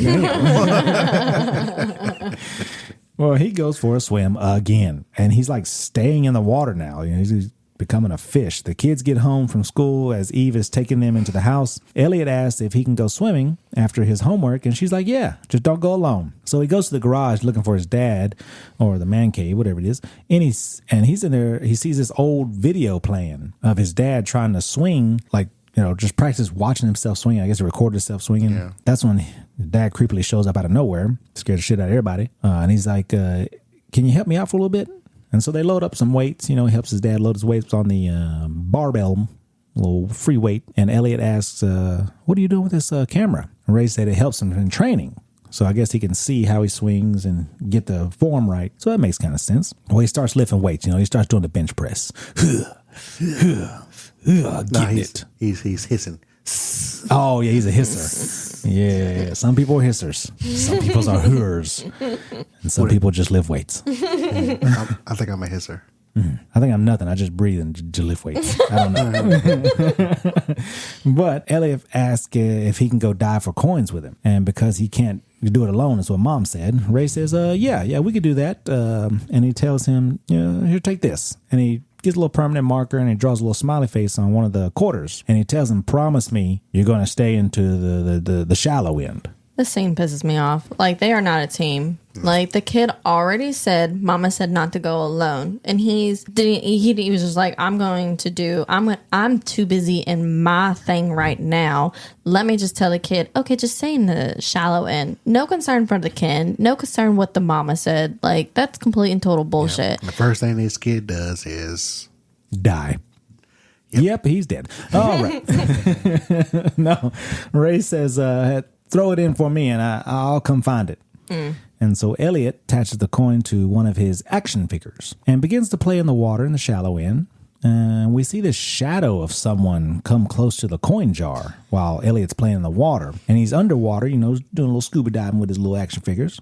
And we see a quarter or a coin that goes floating down past Elliot. So Elliot surfaces and no one's there. I would already be dipping the fuck out then and there. Yeah, because, okay, so you see something's been thrown in the water. Someone had to throw it. Obviously, the dad said he'll be out there shortly. Somebody didn't have to throw it. No, that thing could have fell from an airplane. No. You ever seen Nope? That is not, no, not at all. Somebody died because of that. Mm-hmm. Nickel right to the eye. Dead. You gonna have to research that to see if that's actually a legit thing. Yeah, sometimes shit comes flying from airplanes. We call them bowling bombs. Get the fuck out of here. Joe Dirt is eating fries off of it. This is all movies. But anyway, my hindsight is I would already be dipping out of this pool because the dad obviously can't run. So he's not, someone had to throw it and no one's there. So yeah, be out of that pool. Well, that was in there. So he's like, forget it. And he goes back on the plan. Well, more coins start falling. So he starts getting them kind of like breadcrumbs. They're like leading him somewhere. Leading to the deep end of the fucking pool. They are. And they kind of remind me of like James Woods from Family Guy. Ooh, piece of candy. Ooh, piece of candy. Ooh, piece of candy. So he looks up from the bottom of the pool and he sees someone standing there. So he surfaces and says, I got them all in one breath, but no one's there. Why is this fool still in the damn pool? Well, I don't know. He thinks it's his sister, though. Just fucking with him. Yep. And he calls out, hey, you know it's you. He's like, forget it. And he continues to play and ends up swimming under the diving board. And as he's under there, it sounds like someone hopped on top of the diving board. So he swims around to, climb up on there and get a look. No one's there. I will say Elliot is braver than I would be because I would have been the fuck out of the pool several minutes ago. But he has the balls to climb up on the diving board to see what's there. So I will say he's brave. But well, he then hears a little girl's voice from the pool filter system, and he floats on over to get a little closer, I guess to better listen. And someone says, I need help. I'm looking for my mom. And he asks, who are you? And the voice says, my name is Rebecca Summers. So he just thinks this little girl is in the pool filter, not freaking out, not wondering how the fuck she got in the pool filter. I found your toy. So he rolls over to the filter. He sees a toy and he reaches in and grabs the fucking toy and pulls out hair. And I'm out at that point. Nope, you can have it. It's yours, bitch. Right. Yeah. I don't. What is happening? Yeah, well, he starts taking the hair off the action. I'd be like, Well, also at this point, is it the little girl's spirit or is it the monster / creature / whatever the fuck is happening? Is not alive. She died in 1992. Oh, Ain't right. no way she been holding her breath for 20 years. Well, that's true. Well, that's true. But before he gets that action figure out of there, something grabs him. But he's able to get free from whatever it is, the creature in the filtration system. But we do see it kind of like a golem from Lord of the Rings. He's like, Right. You see what it looks like. like a little bald fat man. Right. Yeah. Kind of weird. Bald fat man in the pool. Filtration system ain't working properly. Supposed to keep bald fat man out of your pool. He ends up disappearing. So Elliot goes inside and tells his mom what happened. And Eve comes out and asks if anybody's there, like somebody's messing with her kid. I give her props. She believes her child. She goes out and tries to address it. Because she's seen something too, though. So she at is true. least kind of feels something. She had a little freak accident experience. And he tells her about Rebecca, who was looking for a mom. Well, later on, Eve is talking to Ray about it, and Ray is kind of finding different excuses to explain what happened. Yeah, his dad's a douchebag. He's got imagination. He's pretending, stuff like that. He tells Eve that he's going to his practice later on, so maybe that'll help break the ice with other kids. And Eve suggests that maybe they should have the team like over for, like a meet and greet or something. And Ray's like, yeah, like a pool party. Yeah, invite everybody. It'll be like a Meet the Wallers thing. Well, next we see the family at practice, and Eve is trying to motivate the boy to get into play and in ball, and she shows him this symbol, this hand over hand, fist over fist, little bump that she was explaining that with Izzy. It was something with Izzy. What? It was when she was in kindergarten, when she was scared to go in for class or something. She would show that symbol to let her mom know that she's good and that her mom can go. Mom's very supportive, but you can tell this kid's not. He's, I don't know, very shy, or he's just not into baseball. And so it's where two fists are bumping on top of each other, and it means it's green light to swing. And then his dad shows up, and the coach really singles out Ray, as being a former baseball player, and practice begins. The coach's son comes up and just knocks a homer, right out the park. And everybody's real proud and everything. The mom gives them Elliot comes up to bat. He's next, I don't know why they let that coach's kid go first. They should let Ellie go first, but now Elliot got some crap to prove. The mom gives a symbol, hey, go to swing, give him the symbol, the green light to swing. And everybody's like, hey, man, you got this, man. You got this. You can do this. And that's what Ray's being motivating. You got this. You can do this. So, it's not like Ray's a bad guy. He's not like being a douche to his kid or anything, but, he does have his career kind of up there on the same level as his family, not above or below, but just I think same level. But the kid, I think he's getting in his own head.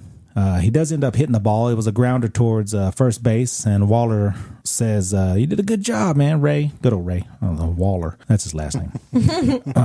He says, you did a good job, man. And then the coach asked if Ray would like to take a swing, First of all, do people not know about his diagnosis? You mean monkey scrotum? Whatever, them is. But he should have said no. Well, like health-wise, like you said, he don't want to believe that he's sick. So Ray grabs a bat and he misses the first swing. He throws a strike. Oh, man, he freaking... And the second one, he falls. This is embarrassing. They're like, oh, whoa. Big swing and a miss. Yeah, it's like a legend, not being as good as they used to be. And you're like, oh, yeah, I don't want to see this. I don't want to see Michael Jordan that can't play basketball. I don't want to see Ric Flair that can't wrestle. I don't want to see this. But they're asking if he's okay. And he's like, yeah, I'm good. Let's just keep going. Why would he go again? Well, he gets ready for the third pitch. And we see the water in the pool start to ripple, and Ray's having some kind of visions of his last game that he played, and the pitcher lets loose and he swings and cracks this ball, and it goes flying out of the park, and it hits a light that had to be on a different park, because what we were seeing, that ball went flying. And it just shatters a light from somewhere else, maybe on a different field that's in the same park. Stitches come out for this fucking baseball. Man. It's crazy, dude. Yeah, that ball was gone. But I think we see Elliot looking at his dad, and it kind of feels like he took his shot or something. He seems kind of sad. Well, I think they're also concerned because the mom and Izzy, the daughter, were all looking at him sideways like, this fool just fell on the ground. He's not doing okay. And then now he just hit this shot and all excited and happy and stuff. So I think they're also... He might be back. No.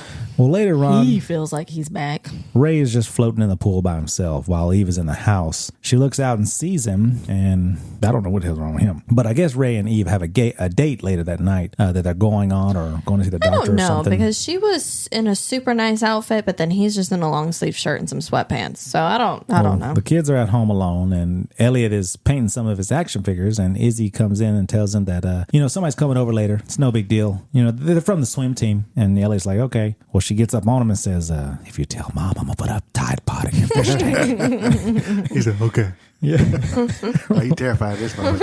See, this is the first part. It's like, okay, she's acting like a fucking sister. Because normally, every other movie, the sister's a bitch. Yeah. But it's like this one, man, you pretty damn nice to your damn brother. You got to terrorize his ass, man. I thought it was a stepbrothers moment, man. Yeah. I thought she was going to be like, hey, if you tell Mom, I'm going to fill a pillowcase full of bars of soap and beat the shit out of you. Well, Elliot agrees, and we end up seeing Ronan come over, the guy that invited her to the swim meet. And him and Izzy are swimming in the pool, playing Marco Polo, and she's closing her eyes, saying Marco Polo. If you don't know how to play Marco Polo, it's a pool game. You're either blindfolded or you just close your eyes.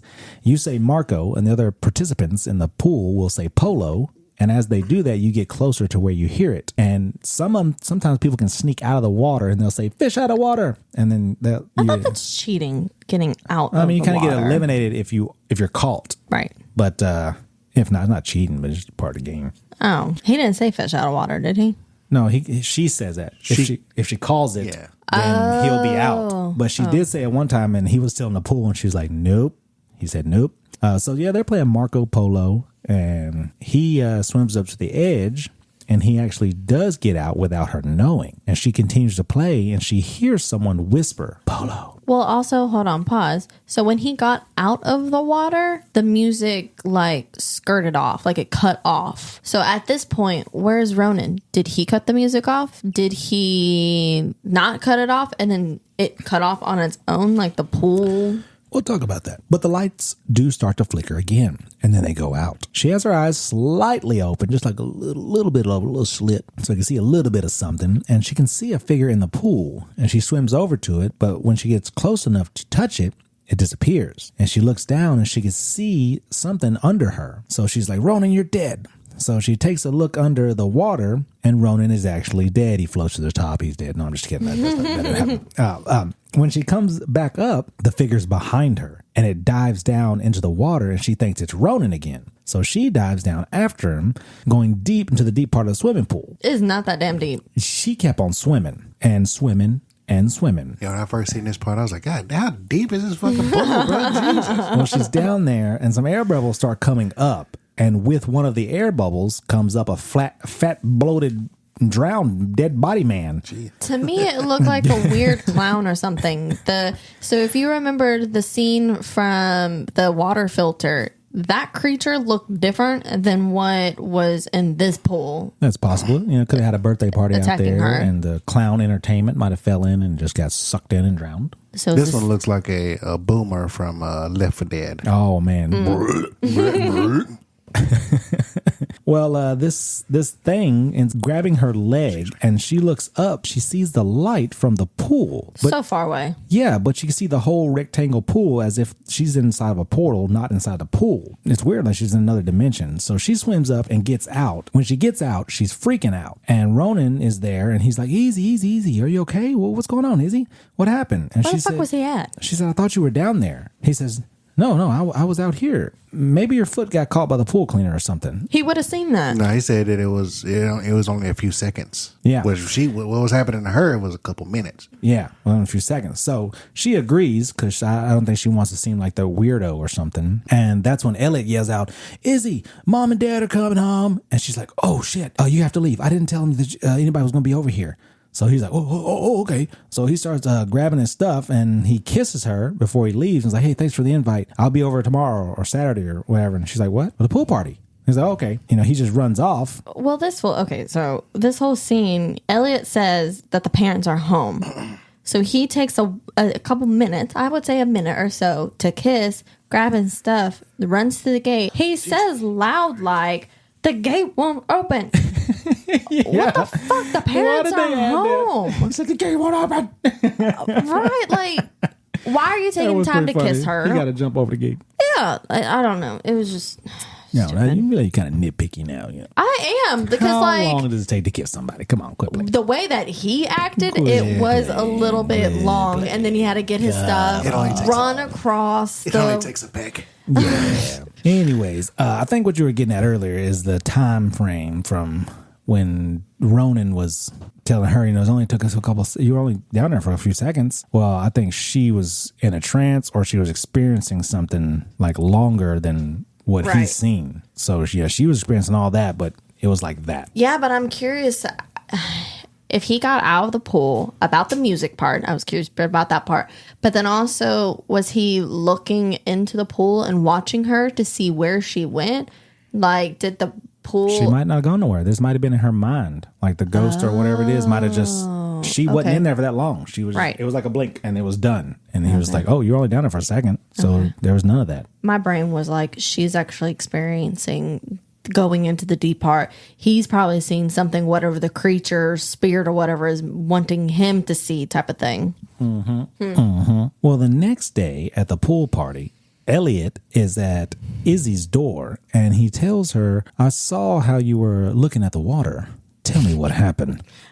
So she shushed him, but she ended up pushing him out of her room, like in the hallway. If she's shushing him, she should have pulled him in her room to be quiet, you know? Maybe it wasn't I don't want nobody hearing. Maybe it was just, I don't want you talking about it. So yeah, she does tell him to be quiet. And she talks about how that this place has been good for mom and dad. And, I don't want you to mess it up. You want to mess it up for them? This is healthier. Mom's happier. You want to freak them out? I can get that. But also, I would at least try to tell the parents, hey, right, something's been going on. I've been seeing something and she's seen something too. Right. Have you guys seen anything? And the mom would have probably been like, yeah. Right. I have to. Which you totally took my hindsight. Well, what makes more sense? Push that button. Grizzly's hindsight.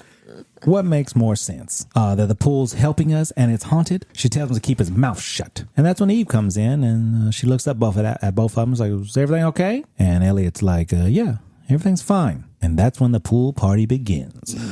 All the neighbors come in for a swim. And so does the team, the baseball team, and probably the swim team too. Yeah, swim team was there. Everybody's there.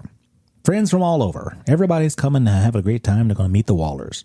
But Elliot is in the garage, and he finds that camera. Well, he takes the camera from the garage. While Eve is introducing herself to the neighbors, the coach shows up with his kid. And everyone's having a great time. It just looks like an amazing little cookout. Just easy talking with friends. Everybody's having a good time at the pool. Izzy's down there with her little new girlfriends, and she's telling them about when Ronan kissed her. Which I don't know the time frame because it didn't say, but I'm assuming she's close enough to the people now to be able to have that conversation. Girls. Kissed. They're like birds. They just like to chirp, chirp, chirp, chirp, chirp, chirp. Get the hell out of here. If I just met these people and there's only been a few weeks, I'm not about to tell them, hey, he kissed me. Like, I wouldn't. I don't know. Well, that's when he shows up with some drinks, and the girls kind of swim off. Away. Yeah, and there's like, you want to go for a swim? And she's like, nah, I'm good. She literally took her feet. Her feet was in the water, and then when they swam away, she took her feet out. Nobody's noticing that? Well, we go back to Elliot, who's upstairs in his room, and he's taking the camera and he's aiming it at the pool. While Eve is cutting some watermelon, talking to some of the neighbors, they explain to them why the move was so much for Ray. Did you guys, when I watched the scene where she was cutting, they kind of zoomed in and focused so much on her cutting the watermelon. Yeah, I thought she was going to slice their hand. Yeah, I was foreshadowing that. Just like, oh, here we go. You're actually cutting a baby or some shit like that. No. It's just cut. She didn't get cut. She didn't get nothing. Well, while she was cutting, she does hear a scream outside and thinks something's wrong, but it's just fun. Just people having fun. And, women do that, man. If they call you and they hear fun in the background, it's going to be a bad time for you. Okay? You can't have fun without me. Well, the coach's kid comes up to Ray by the pool and he's asked, can you sign this ball? It took me an hour to find it. And he had found the ball that Ray had knocked out of the park and hit that light with. So, quick question. Was that the same ball that he pulled out of the pool? No. It kind of looked like because the stitches was gone. Well, he did crack it so hard that the stitches did come apart. Stitches on the new one. Well, the stitches in the old one was off too. Yes. But they wouldn't use an old ball at practice. No. How would they have done it could have been a time portal thing because, it's a supernatural movie. So he looked at it like, oh, yeah, that's crazy. This should have been called time traveling baseball then. But Ray grabs the ball and he sees how he destroyed it. And he's like, yeah, I did this shit. Yeah, I can sign it for you, no problem. Well, it seemed like he kind of took a little bit to look at it. I don't know. In my head, I'm like, when is the last time that he's played his last game? Like, he's acting like so odd that this child is wanting his autograph. Well, Ray tells the kid that this steroid Shrek over here is in the pool, thinks he owns the place. What do you think? We go teach him a lesson? He's doing too much. I will say he did ask for Elliot at first. Like, have you seen Elliot? Because he was going to play chicken with his son. So he wasn't like completely forgetting about him. But Elliot wasn't there. So the coach's kid was. So he challenges, steroid Shrek over here, this other dad in the pool, to a game of chicken. And chicken is where one guy gets on, or a female, one person gets on another person's shoulders. And they kind of have like a battle to see who can knock the other one off or over. And as they're doing that, Eve is looking out the window at Ray and seeing them do their thing. And she asked the realtor that someone said that the pool wasn't being used for 15 years. That's kind of weird, right? And the realtor's, kind of like, beats around the bush. Like, I wouldn't know nothing about that. There were alleged events that had happened. And Eve's like, what's alleged events? And she's like, well, I didn't want to say anything because you were so happy to have the house. You really love this place. It's so good for you. But there was a little girl from a family that had drowned, and it was a tragedy, and, it was real bad. Well, Eve is just staring at her like, why did you not tell me this? I don't understand. Like, what is the purpose of Kay, the realtor, saying any of this information? If you weren't going to tell them beforehand, why are you uttering it now? Well, I don't think she knew beforehand. She said she found out a couple of weeks after they had already moved in. And it's like, at that point, if she don't have the information, she don't have to disclose it. Right. Okay. I missed that part then. Yeah. Well, she asked, what was the little girl's name? Was it Rebecca? Rebecca Summers? Yeah. And the realtor's just like, well, how did you know that? And then it switches to Ray. And the guy they're having a chicken fight with, they're getting pushed deeper into the pool. I thought with chicken you're supposed to stay in the shallow end. Well, Ray and the Shrek Hulk dad ends up going underwater, but Ray's kid ends up pushing the Hulk dad's kid off his shoulders, and, Ray and the coach's kid are the winners. But Ray continues stepping deeper and deeper into the pool, and the kid says, Mr. Waller, you can let go now, but Ray's like in a trance. Well, you notice that his eyes, like the white part of his pupils, kind of got little filmy black. So I guess the creature was taking him over? Yeah, and he's holding on to the kid's legs, so he can't get off of Ray. And we see like this black smoke come from under the water, and then it goes into Ray's mouth and his eyes, and everything turns black. Well, so he locks the kid in, and he keeps stepping deeper and deeper. He's already underwater. The kid starts to go underwater, and we also see the small boat. Scream at the top of your fucking lungs. Help! He's not letting me go. I'm going underneath the water. Some fucking thing. Also, like, no damn body's seen him flailing, listening to him. Everybody's having fun. Nothing. Yeah, everybody's having fun. They worry about their own shit. Yeah, everybody's having Fuck this fun. kid. What are you doing? Splashing and shit. Well, Elliot is with the camera, and he's looking at everything, and he sees it. He sees the kid going under. And the coach comes out. He's like looking for his kid. Hey, where's my kid at? And that's when Elliot calls for his mom and tells him, outside, in the pool. You need to check it out. And the coach dives in to save his kid, pulls his kid up out of the water with no regards to Ray, which I understand, First priority is my fucking son. Right. Yeah, fuck that guy. Right. I'll go get him after I make sure mine's okay. Once I make sure mine's okay, I will have concern for this other guy's life. Yeah, because at that point, he was just floating at the bottom of the pool. Yeah, well, somebody ends up, I think Shrek Dad ends up getting him out because that's all, because how fast they did it. I think he's the only one that could have done it. Eve couldn't, she wasn't wet, so she couldn't have dived in there. But so I think Shrek Dad ended up saving Ray from the bottom of the pool while Coach is yelling out, "What happened? What happened?"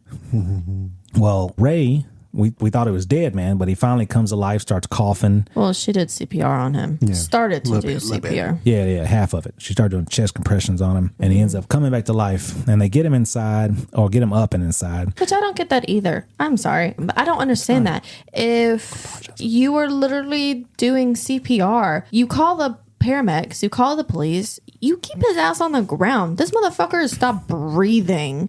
You do the CPR, keep him on the ground. Is that the rules of CPR? Are you certified in CPR? No, I'm not, but like... So let's say somebody dies in the water, okay? They get them out of the water, but the pool is like in a big apartment complex and a big skyscraper next to it. Well, it starts to fall down and you're like, keep him on the ground. Obviously. And then a big-ass sign just crushes his ass. Now, obviously, those are very special circumstances, but in this case, in the movie, they should have just... They just pulled him up. He already has MS. He already has a disease. He has a whole monkey scrotum. Oh my gosh! Keep him on the ground. What the hell?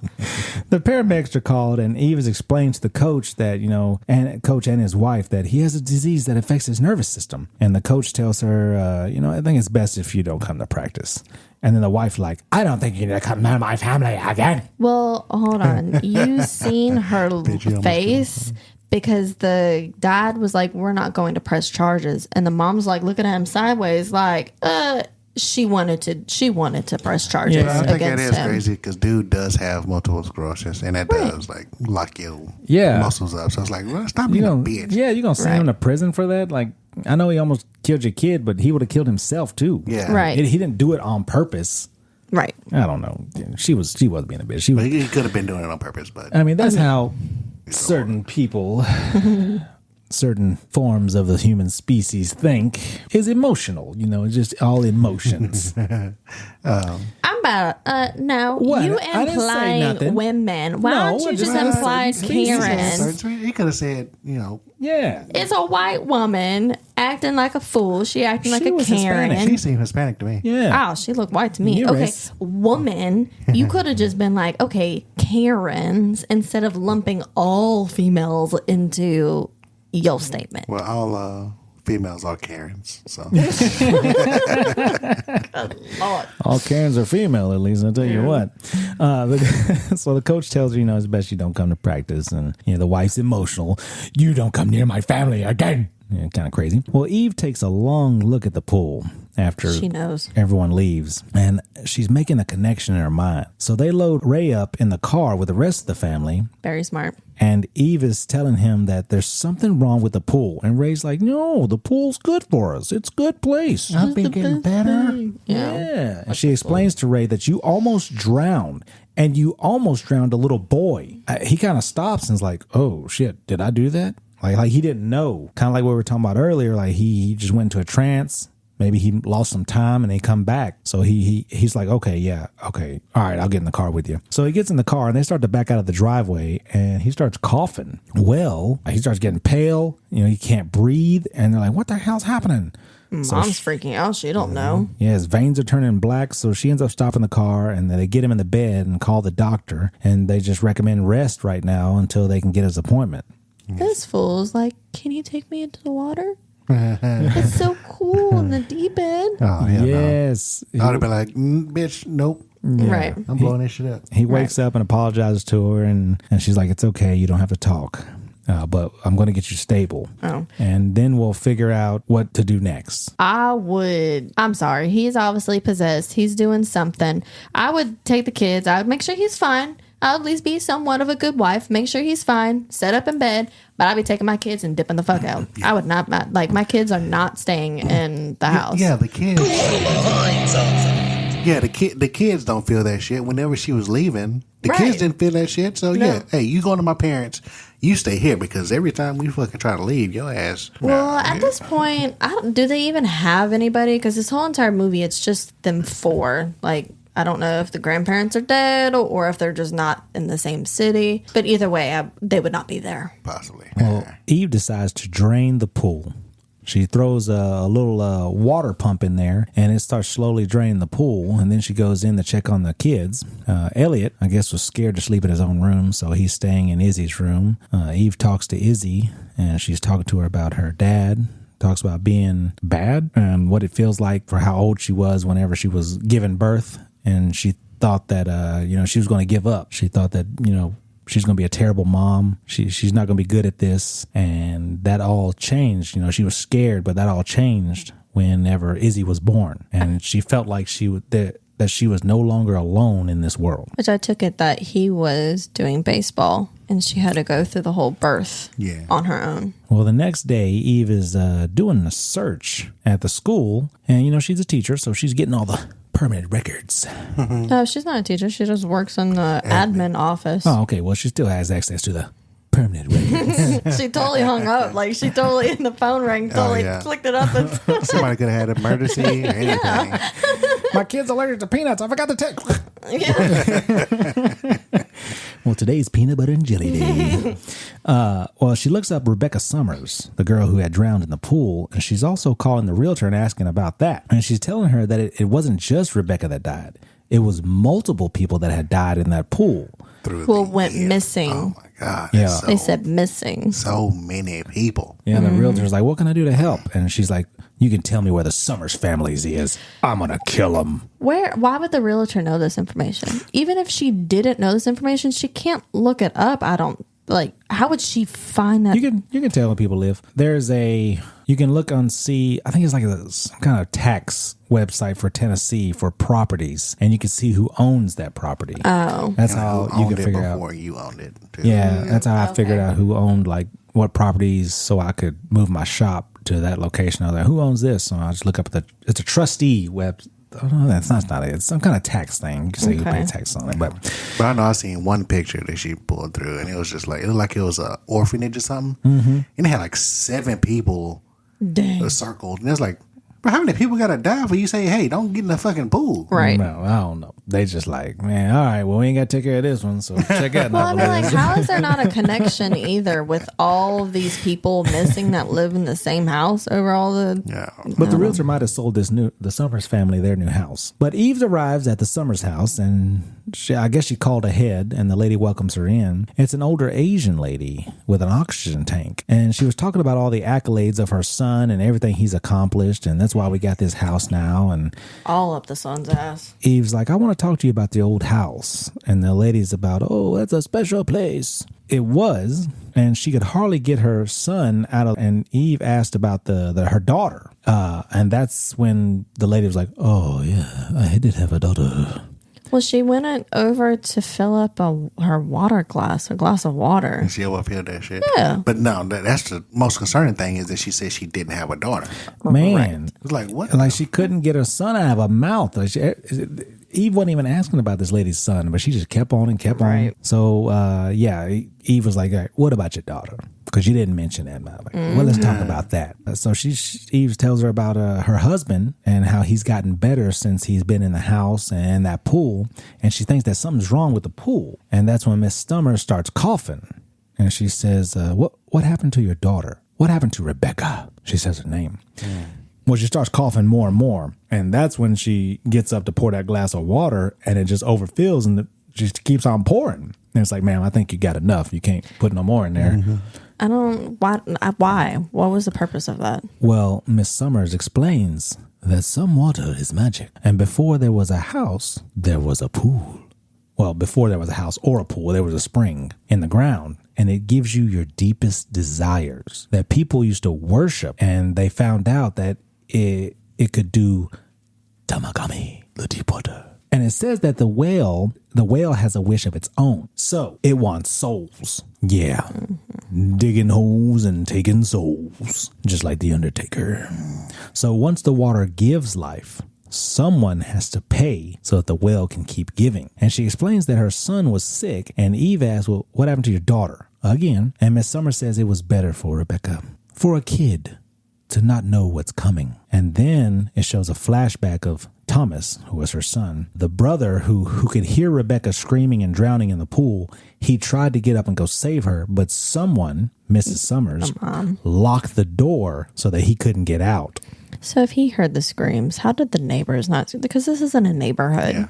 You telling me nobody heard the screams? No, I seen the neighborhood, and it's super close. Like, neighbors are super close. They must be like, it's not my business. I'm like, go ahead. But that's pretty fucked up. Hearing a little girl scream and doing absolutely nothing. Yeah. That's fucked up. Because a little girl screamed, and then during the climax of this movie, all these people are screaming, and nobody gets called police. No. Well, she says the water used her as a vessel to do what it wanted, And she tells Eve, don't worry about your husband. He's the one who gets the wish, but it'll want your son. And she says that love requires a sacrifice. And Eve, that's when she snaps. She's like, that's not love, Miss Summer. Love doesn't require no sacrifice. Did she specifically say son? I think so. I don't recall. Well, maybe. Because in my head, after you Summer. said that, I was like, why poor child? Why the son? Not even going to. Because he's a loser. Everybody wants your firstborn son. You know, your firstborn son is the most important, is what they Well, would say. the daughter. Daughter's the firstborn. Nobody cares about your daughter. The daughter died in 1992. We're talking No, about nobody cares Izzy. about. Oh, Nobody. Yeah. Listen, nobody cares about any daughter. Your firstborn son is the most important. Like, that's always been like history for some reason. They want the demons want your firstborn son. The Romans want to sacrifice your firstborn son. It's always about the firstborn son. Okay. Okay. Yeah, it's important. Y'all don't know this? Firstborn son. We're just going to go with it. It's real. You guys have a firstborn son? Wait, you do. No, not like your son. Not like your son that is the first ever born. Just your firstborn son. Like the first son that's I born. know what you mean, bro. Yeah, like you can have $20, but your firstborn son, you'll be 21. He'll still be your firstborn son. That's your first son that's been born. Okay. That's the one they want to sacrifice. Go with it. Well, no, y'all just like, oh, if you have a girl first, then you don't have a firstborn son. No, yeah, this is it. Anyways, Miss Summer starts coughing again real bad, and the water in the fountain, it just starts turning black. Well, Miss Summer looks up, and she's crying black tears and got black snot coming out of her nose, and it's just all over her. Is this essence just living in her? Well, she been drinking that nasty ass water. Well, also, my thing is water. Is the fountain that was in there, was that the pool water? Yeah, she took a whole tank of it before she left and just started filling her house with it, and drinking that nasty shit. Don't be drinking pool water, okay? But she's not a part of it because it was the son that got the wish and the daughter died. So why is the She is a water part of it. inside her? Because it wanted the gift of her daughter as a sacrifice, Right. and it wasn't going to get that unless she made the moves to make it happen. And so she says in here that it made me a vessel for that, and she was willing to be a vessel to make her son better. And she tells Eve that it'll be over soon, and the water will sleep again. All the black water, she cried, it's so nasty. And that someone else will find the house after her, someone who needs it. Someone who needs the help. And that's when Eve grabs her bag and gets the hell out of that house because she's looking crazy. There was not much water on that ground, but then whenever she was driving away, but that bag was full of water. Oh, Yeah, my because her phone was broken. Jesus Christ. I know, she got some rice on that bad boy. Well, Eve starts to head home and she tries to use her phone, but it's covered in water. And it shows the drain in the pool starting to fill up. And the husband, Ray, is in the shower. And he starts freaking out like a zombie, man. He starts transforming. So she starts throwing up the black stuff, and you can see his veins turning black, and he's just, He starts to cry black tears, just like Miss Summers. Yeah, this demon's all up in him, and he goes into a trance-like state. Well, later that night, Izzy coming into the house looking for her parents. Izzy tries calling her mom because, house is real quiet and dark and scary. But she didn't answer, and they believe their dad might be with her. Well, Izzy says she's going to check the garage, and Elliot stays in the kitchen. He's about to drink some water, but then he notices that it's rippling, kind of like Jurassic Park, but by itself, it's like not moving. That, and then he heard the cat. Right. Well, it's also is the entity with the pool, is he able to control all forms of water? Because my understanding, it was just a pool. But why the hell is the glass of water moving? Well, I don't think the glass of water would be a different form of water. It's still water. And they are on the groundwater, like you said. There's some kind of spring or something. So maybe that's going through the house. And they're not getting it from any water system. No, side point. If that one house is getting it, you would think the surrounding houses would also get it. Not necessarily true. Could No, be if it's a right here on this spring. property, and that's it. No, it's a spring. And It could be small. No, that's not Could how. be small. No, that's not Yeah. how. No. Could be right up under this house. That's it. That's not how it works. Well, Elliot takes a flashlight and begins to look for the cat that he hears. He sees the cat all the way in the pool on one of the floats, or what looks like to be. So, no, a cat? hold on. This one's fucking stupid to my opinion. It's that big ass pink flamingo inflatable in the pool. So he shines the light at the flamingo, and the back of the flamingo has a tall tail. So when he shined the light, you see the shadow of the cat behind the tail. That's not how the shadow works. Like, you see, like, the tip of the tail of the flamingo, it would obscure the shadow of the cat. He would not be able to see the shadow of the cat. Why not? But Because of the tail of the flamingo. If you hear the cat and then you see the shadow, you're not thinking about, that's not how the shadow works. Hey, I want my fucking cat back.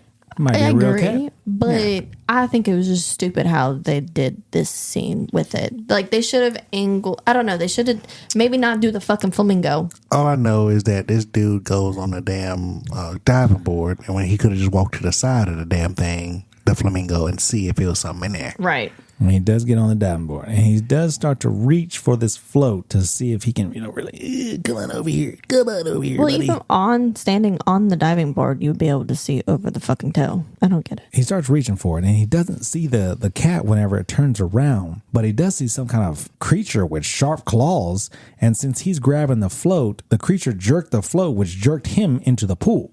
Which, once again, the creature looks different. And the cover starts closing automatically. That's when Izzy runs outside and sees Elliot in the pool and the pool thing closing. So she tries to reverse the crank on it, but it seems very hard and it keeps closing by itself. So she couldn't stop it. But then Eve shows up, and that's the mom, and they're both cranking it. So they're both stopping the pool cover from closing. And Eve ends up jamming it up so that it can't close anymore. And she searches the pool but doesn't see Elliot. She dives in there like, where's my son? Izzy runs back inside, but before they had left the glass of vibrating water, it slammed onto the floor. It moved. And broke. It moved by itself and fell on the floor. So when Izzy ran back inside, she ends up slipping on the water and cutting her hand on like a real sharp shard of glass. While Eve ends up finding the portal in the pool, she gets out and ties a hose around her waist. Not around her waist. She just grabs the hose. She grabbed the hose. Yeah, she just grabs the hose, ties it around the diving board, and dives on in. Which, would the hose actually stay tied up like that? A rubber hose? Sure it would. Okay. Yeah. It's just like a string. She also grabbed a flashlight too. Which, side note, would the flashlight work underneath the water? It's battery. If it's waterproof. Yeah. Well, she dives on into the portal to save her son. Izzy, on the inside, is slowly pulling the glass from her hand that she had fell on earlier on the floor, and she hears some creaking in the house. So she goes, like any white woman in a movie, she goes deeper into the house and calls out for her dad. She hears a slam and turns around, and her dad is at the back door. This motherfucker's soaking wet. Mm-hmm. And she says, he says, hey, I've been looking for you. Been trying to find you. Yeah. He's like, what's the matter? And so she reaches down to her phone and she looks back up and her dad's gone. Which I always say, this is like the only creepy moment to me is when she looked up, dad's gone, but you hear wet footsteps walking. Oh, yeah, I'm running out this motherfucker. Yeah. Yeah, and she says, I'm calling for help. And as she tries to, she can't dial because of the blood on her hands. Good It won't let Lord. her, click the buttons. But her dad comes up out of nowhere and smacks her, says, don't do that. And he ends up smacking her into the next room like some kind of superpowered being. He yanked some hair out of her head too at yet. some point. While Eve is diving deeper and deeper into the pool, she reaches the max length of the water hose that she was using as some kind of breathing apparatus, which was a very smart idea. It really was. And so she takes one last inhale from the water hose and keeps diving deeper. While Ray is stalking Izzy in the house, she says we have to get help. She's trying to convince Ray she has to get help. And he says, we already have help. Elliot is about to be drowned. And he says, it's better this way. That's when he grabs Izzy by the hair and rips out a clump of her head. Yeah. Yeah, that's gross. And she gets away and he goes, Marco, as he hunts her down. Well, we go back to Eve, who is diving deeper with the flashlight into the dimensional pool portal. She sees Elliot and reaches for him, and she's able to grab him and starts to swim out. When it looks like all the victims of the pool start to attack her, There's a lot. they all start grabbing for her, grabbing her, just trying to pull her down, pull her and Elliot down, and she's trying to fight them off, and she ends up dropping her flashlight trying to swim up.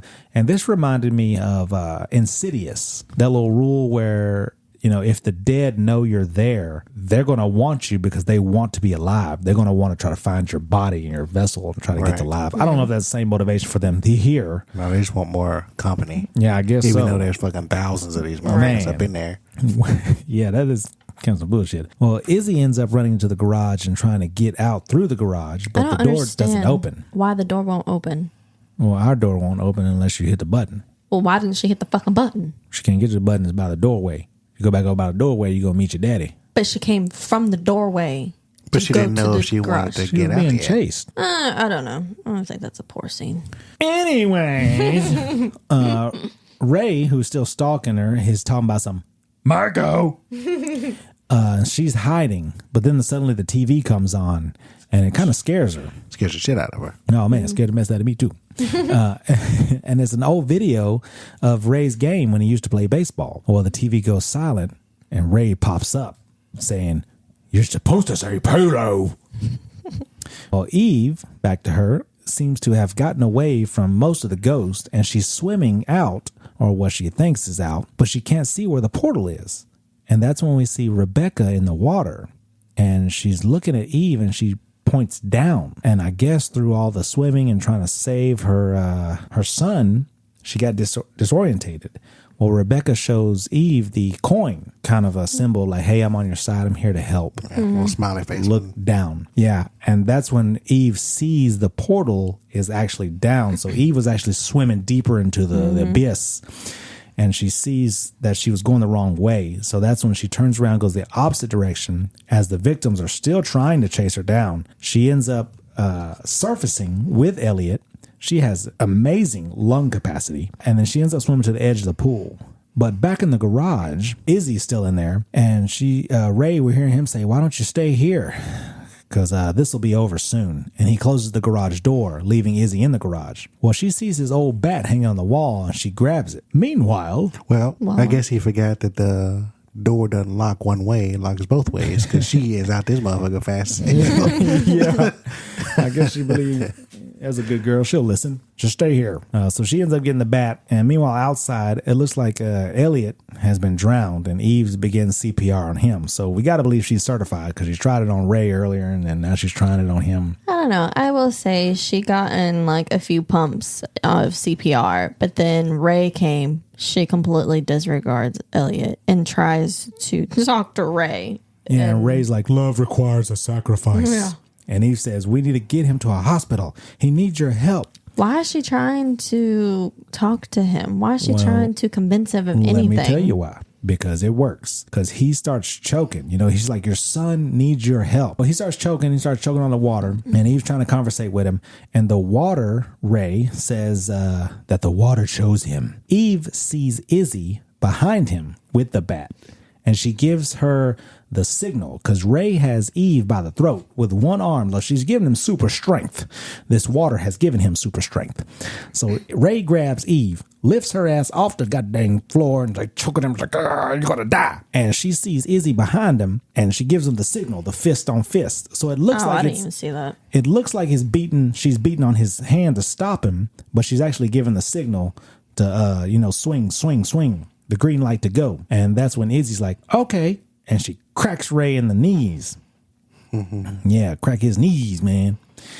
And I felt like it would have meant more if Elliot would have done it, because he was the one that wanted the relationship with his dad. He was the one that wanted to be a baseball player just because of his dad. I don't know. I feel like it was a missed opportunity there, but yeah. Well, he's the one that's fucking dead on the side of the pool. Yeah, so he's gone. Whatever, it would have been better that way. So his knees are cracked, and he falls to the ground, and Izzy starts beating the mess out of him.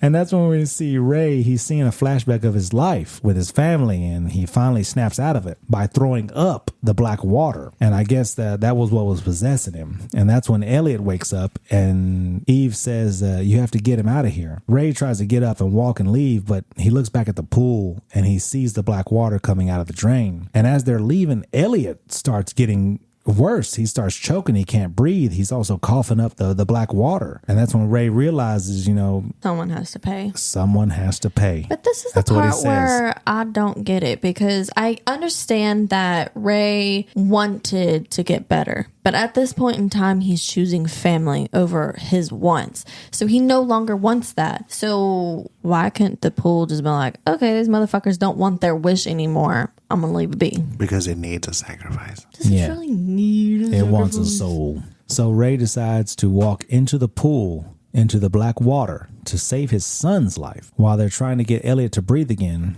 Izzy calls out to her dad and says, where are you going? And he says, don't look back. And Ray goes underwater, swims towards the portal, essentially sacrificing himself for his son. He swims deeper and deeper until we can't see him anymore. And that's when Elliot starts coughing up the black water more and more. And he says he's good to, he ends up being good, and he asks, where's his dad? And that's when Eve looks back at the pool and the light is on. And the water's clear.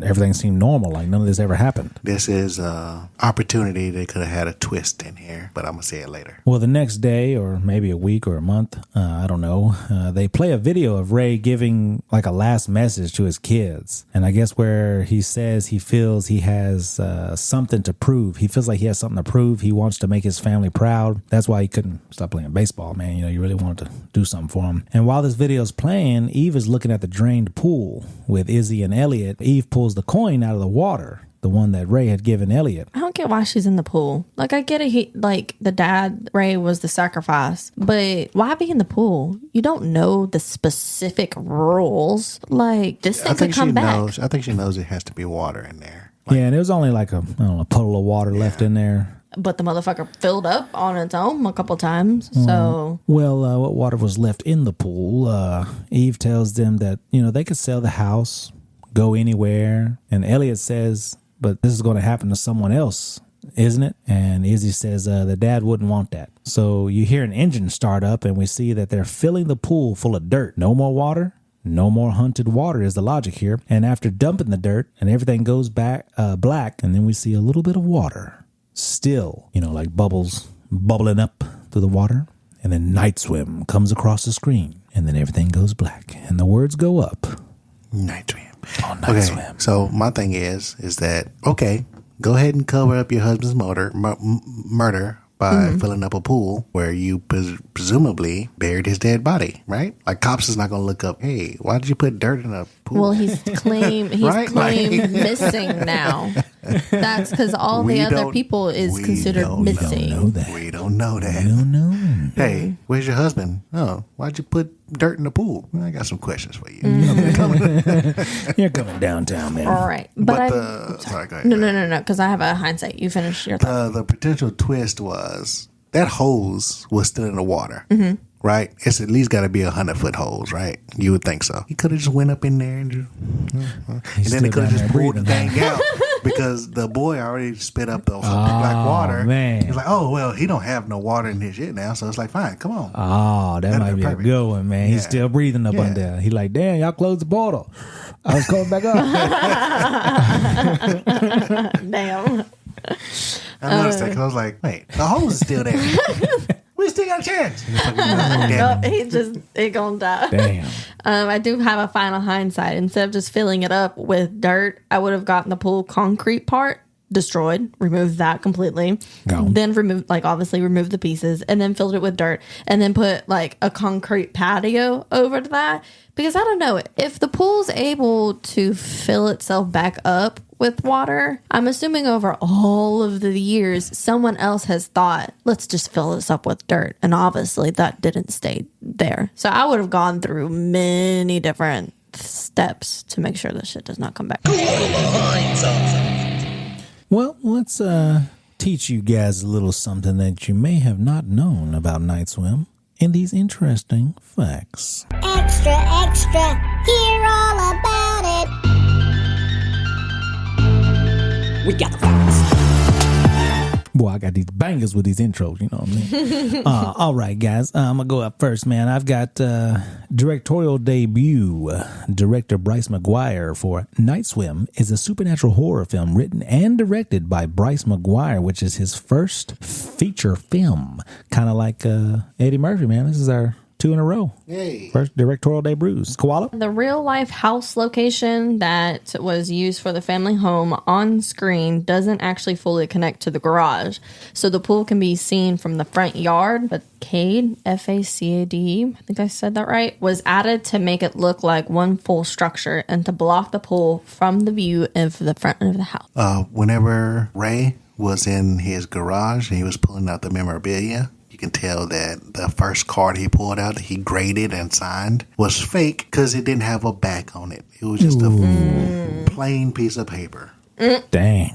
That's so stupid to me. All right, Panda. Based on a short film. The movie is based on a 2014 short film of the same name by McGuire and Rod Blackhurst. Koala? Wyatt Russell's dad, Kurt Russell, was actually a very good minor league baseball player and would have made the MLB if it were not for an injury. Grizz? That man's name, he actually didn't say his name. The guy that had the brain-eating amoeba, Mark Kellogg. His name was the Stringer Media. If you look it up, you can see him actually jumping in the water and like coming out, and he acted just fine. But then that night, he said he started feeling ill, started having seizures, and then by the next day, he was dead. Production. It was produced by Jason Blum and James Wan under their Blumhouse Productions and Atomic Monster banners. And if you know Jason Blum, he does Blumhouse. And if you know James Wan, he directed the Conjuring series. Koala? The swim school that Izzy is asked to join is called the Harold Holt Swimming School. Harold Holt was the 17th Prime Minister of Australia who disappeared, presumed drowned, while swimming. Grizz? All right, this was not Wyatt Russell's first feature-length film. I don't say it's film, but me and Panda was talking about this guy in Monarch. He was in Monarch. He was a good actor there. How about that? Yeah, Panda. He was also in Warlords, that Nazi zombie film. And he's also the U.S. agent in the Marvel Cinematic Universe. Oh, nice. Yeah, he tried to replace Captain America, but oh, yeah, I remember that. Didn't work out. Anyways, release and reception. Released by Universal Pictures on July 5th, 2024, the film received mixed reviews, holding a 27 rating on Rotten Tomatoes and a score of 42 out of 100 on the Metacritic. Koala? Eve uses a very long hose to breathe underwater. It is impossible to breathe this way without a compressor pumping air into the hose. Grizz? I think that's it for me, guys. I'm going to go to Panda. All right. Box office. Despite the mixed reviews, Night Swim grossed $12 million in its opening weekend, finishing second behind Wonka. Koala? It says the entity inhabiting the pool is referred to as Temagami, is an indigenous word of Algonquin origin, meaning deep water. In Ontario, Canada, it's an umbrella term used for one of the local municipals, its corresponding lake and river, and the First Nations tribe living in the area. This adds further to the film's internal mythology, according to which the water in the pool originates from a natural spring that has existed for centuries. Panda? Inspiration. McGuire cited films like Poltergeist, Creature from the Black Lagoon, and Jaws as sources of inspiration for Night Swim. And too bad it couldn't do as good as any of those films. Yeah. Koala? So this is going to be my last one. I'm going to kind of talk about multiple sclerosis. So I ended up just researching it, and I think for this film, they made it so extreme because the truth is that 15 years after the onset of MS, only about 20% of patients are bedridden or institutionalized. Yes, thank you. Another 20% may require a wheelchair or uses crutches or a cane, but fully 60% will be ambulatory without assistance, and some will have some little deficiency at all. So they must have, they made it seem like he was in a bad case. Like 1 or 2 years after he was out of the majors, so. Yeah. So they definitely played it really bad. Panda. All right, my last one is semi-autobiographical. The film's story has semi-autobiographical elements connected to McGuire's childhood and adolescence. Well, I hope you learned something from those facts there. And let's move on to our final thoughts. I thought that Night Swim was an okay. It had some good scares and creepy moments, but I felt like the story could have been so much more deeper. No pun intended. Like the pool or water god could have had a better origin or something. It was missing something. I probably won't watch it again, but I didn't think it was just terrible. And I say it's worth at least one watch. Grizzly, if your pool was haunted with a ghost or demon, would you do the backstroke or say that night swim was a good one? First off, I'm going streaking in that mother. Skinny dipping. That demon can suck a dick. Oh, damn. No, hell no, dude. As soon as I started seeing like lights flicker, I'm done, bro. You good? I'm out this motherfucker. If it ain't sunlight, I ain't getting in the pool. All that, dude. But I say it's okay. Like you said, I thought it was gonna be a lot worse because I heard horrible reviews of this. But looking at it myself, I'm like, they could have, like you said, it's missing something. And I think they could have just, at the end of the movie, have that guy have the hose, breathe through it, have the girl be like, oh, let me get this hose out and feel strain. And then, oh, my husband's fine. Nobody has the black stuff in them. They fucking fill the pool with cement or whatever and then just fucking live their life somewhere else. I think they could have done that, but I'm not going to watch this again, bro. I'm thinking. Koala? If your kid was being taken by a haunted pool, would you make him wear floaties? Or say that night swim was a good one? I would get him the fuck out of the pool. I don't care about no floaties. I'm dipping out. I already told Panda that if I find some sort of haunting or something and we are living at the house, I'm dipping the fuck out. I'm not trying to stay here. I'll sell the house and I'll be gone. Listen, if that haunting gives me everything I want. Nope. You gonna sacrifice your cub? No. Yeah, okay then. But if it gives me everything I want. But you gotta sacrifice. Yeah, no. You have to make a sacrifice. If it will take like Koala's leg or something and be satisfied, I would do that. Oh, damn. You gonna be living there by yourself. You ain't going nowhere. You got one leg. No. I'll be out. Okay, well, I'm going to say this is a bad one. This is not something that I would recommend. When Panda, Atlas, and I went to the movies and seen it and it was over, we're all like, what the fuck did we just watch?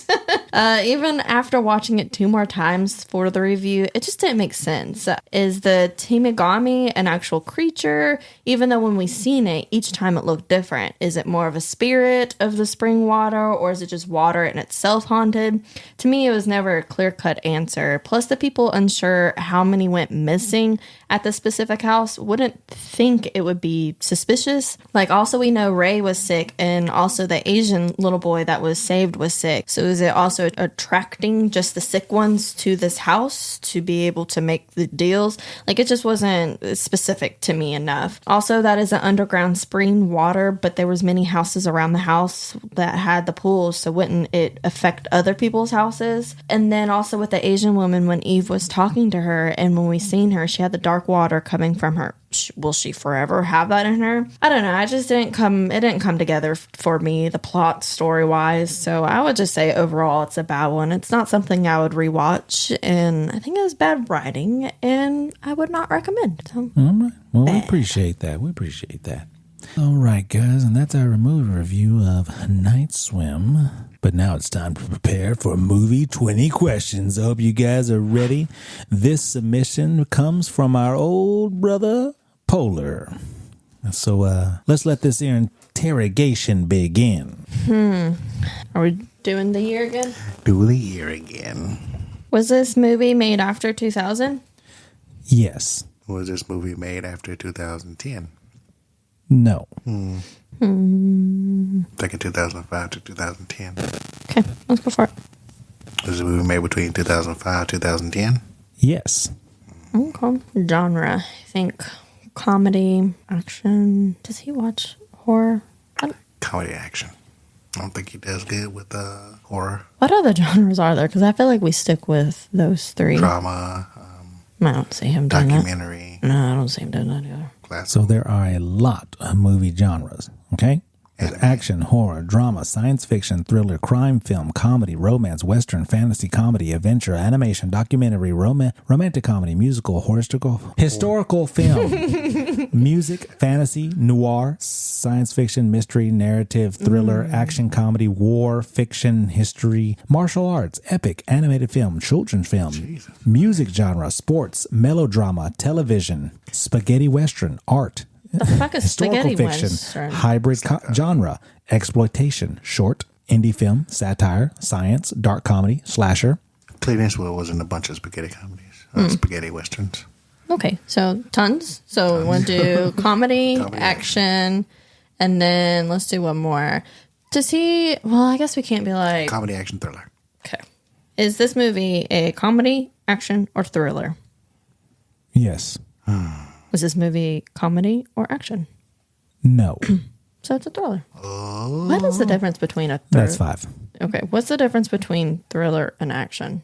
A thriller is a genre featuring suspense, tension, and excitement. These stories are known for keeping audiences on the edge of their seats and delivering an intense emotional experience by revolving around high-stakes situations, dangerous conflicts, and the constant anticipation of unexpected events. Okay. Fuck. I don't know. For some reason, I'm just thinking, would Wedding Crashers be considered? No. Would Final Destination would be considered? Yeah. Okay, that might be a good one to do. I think that's pretty big. Something like, which I think is horror thriller.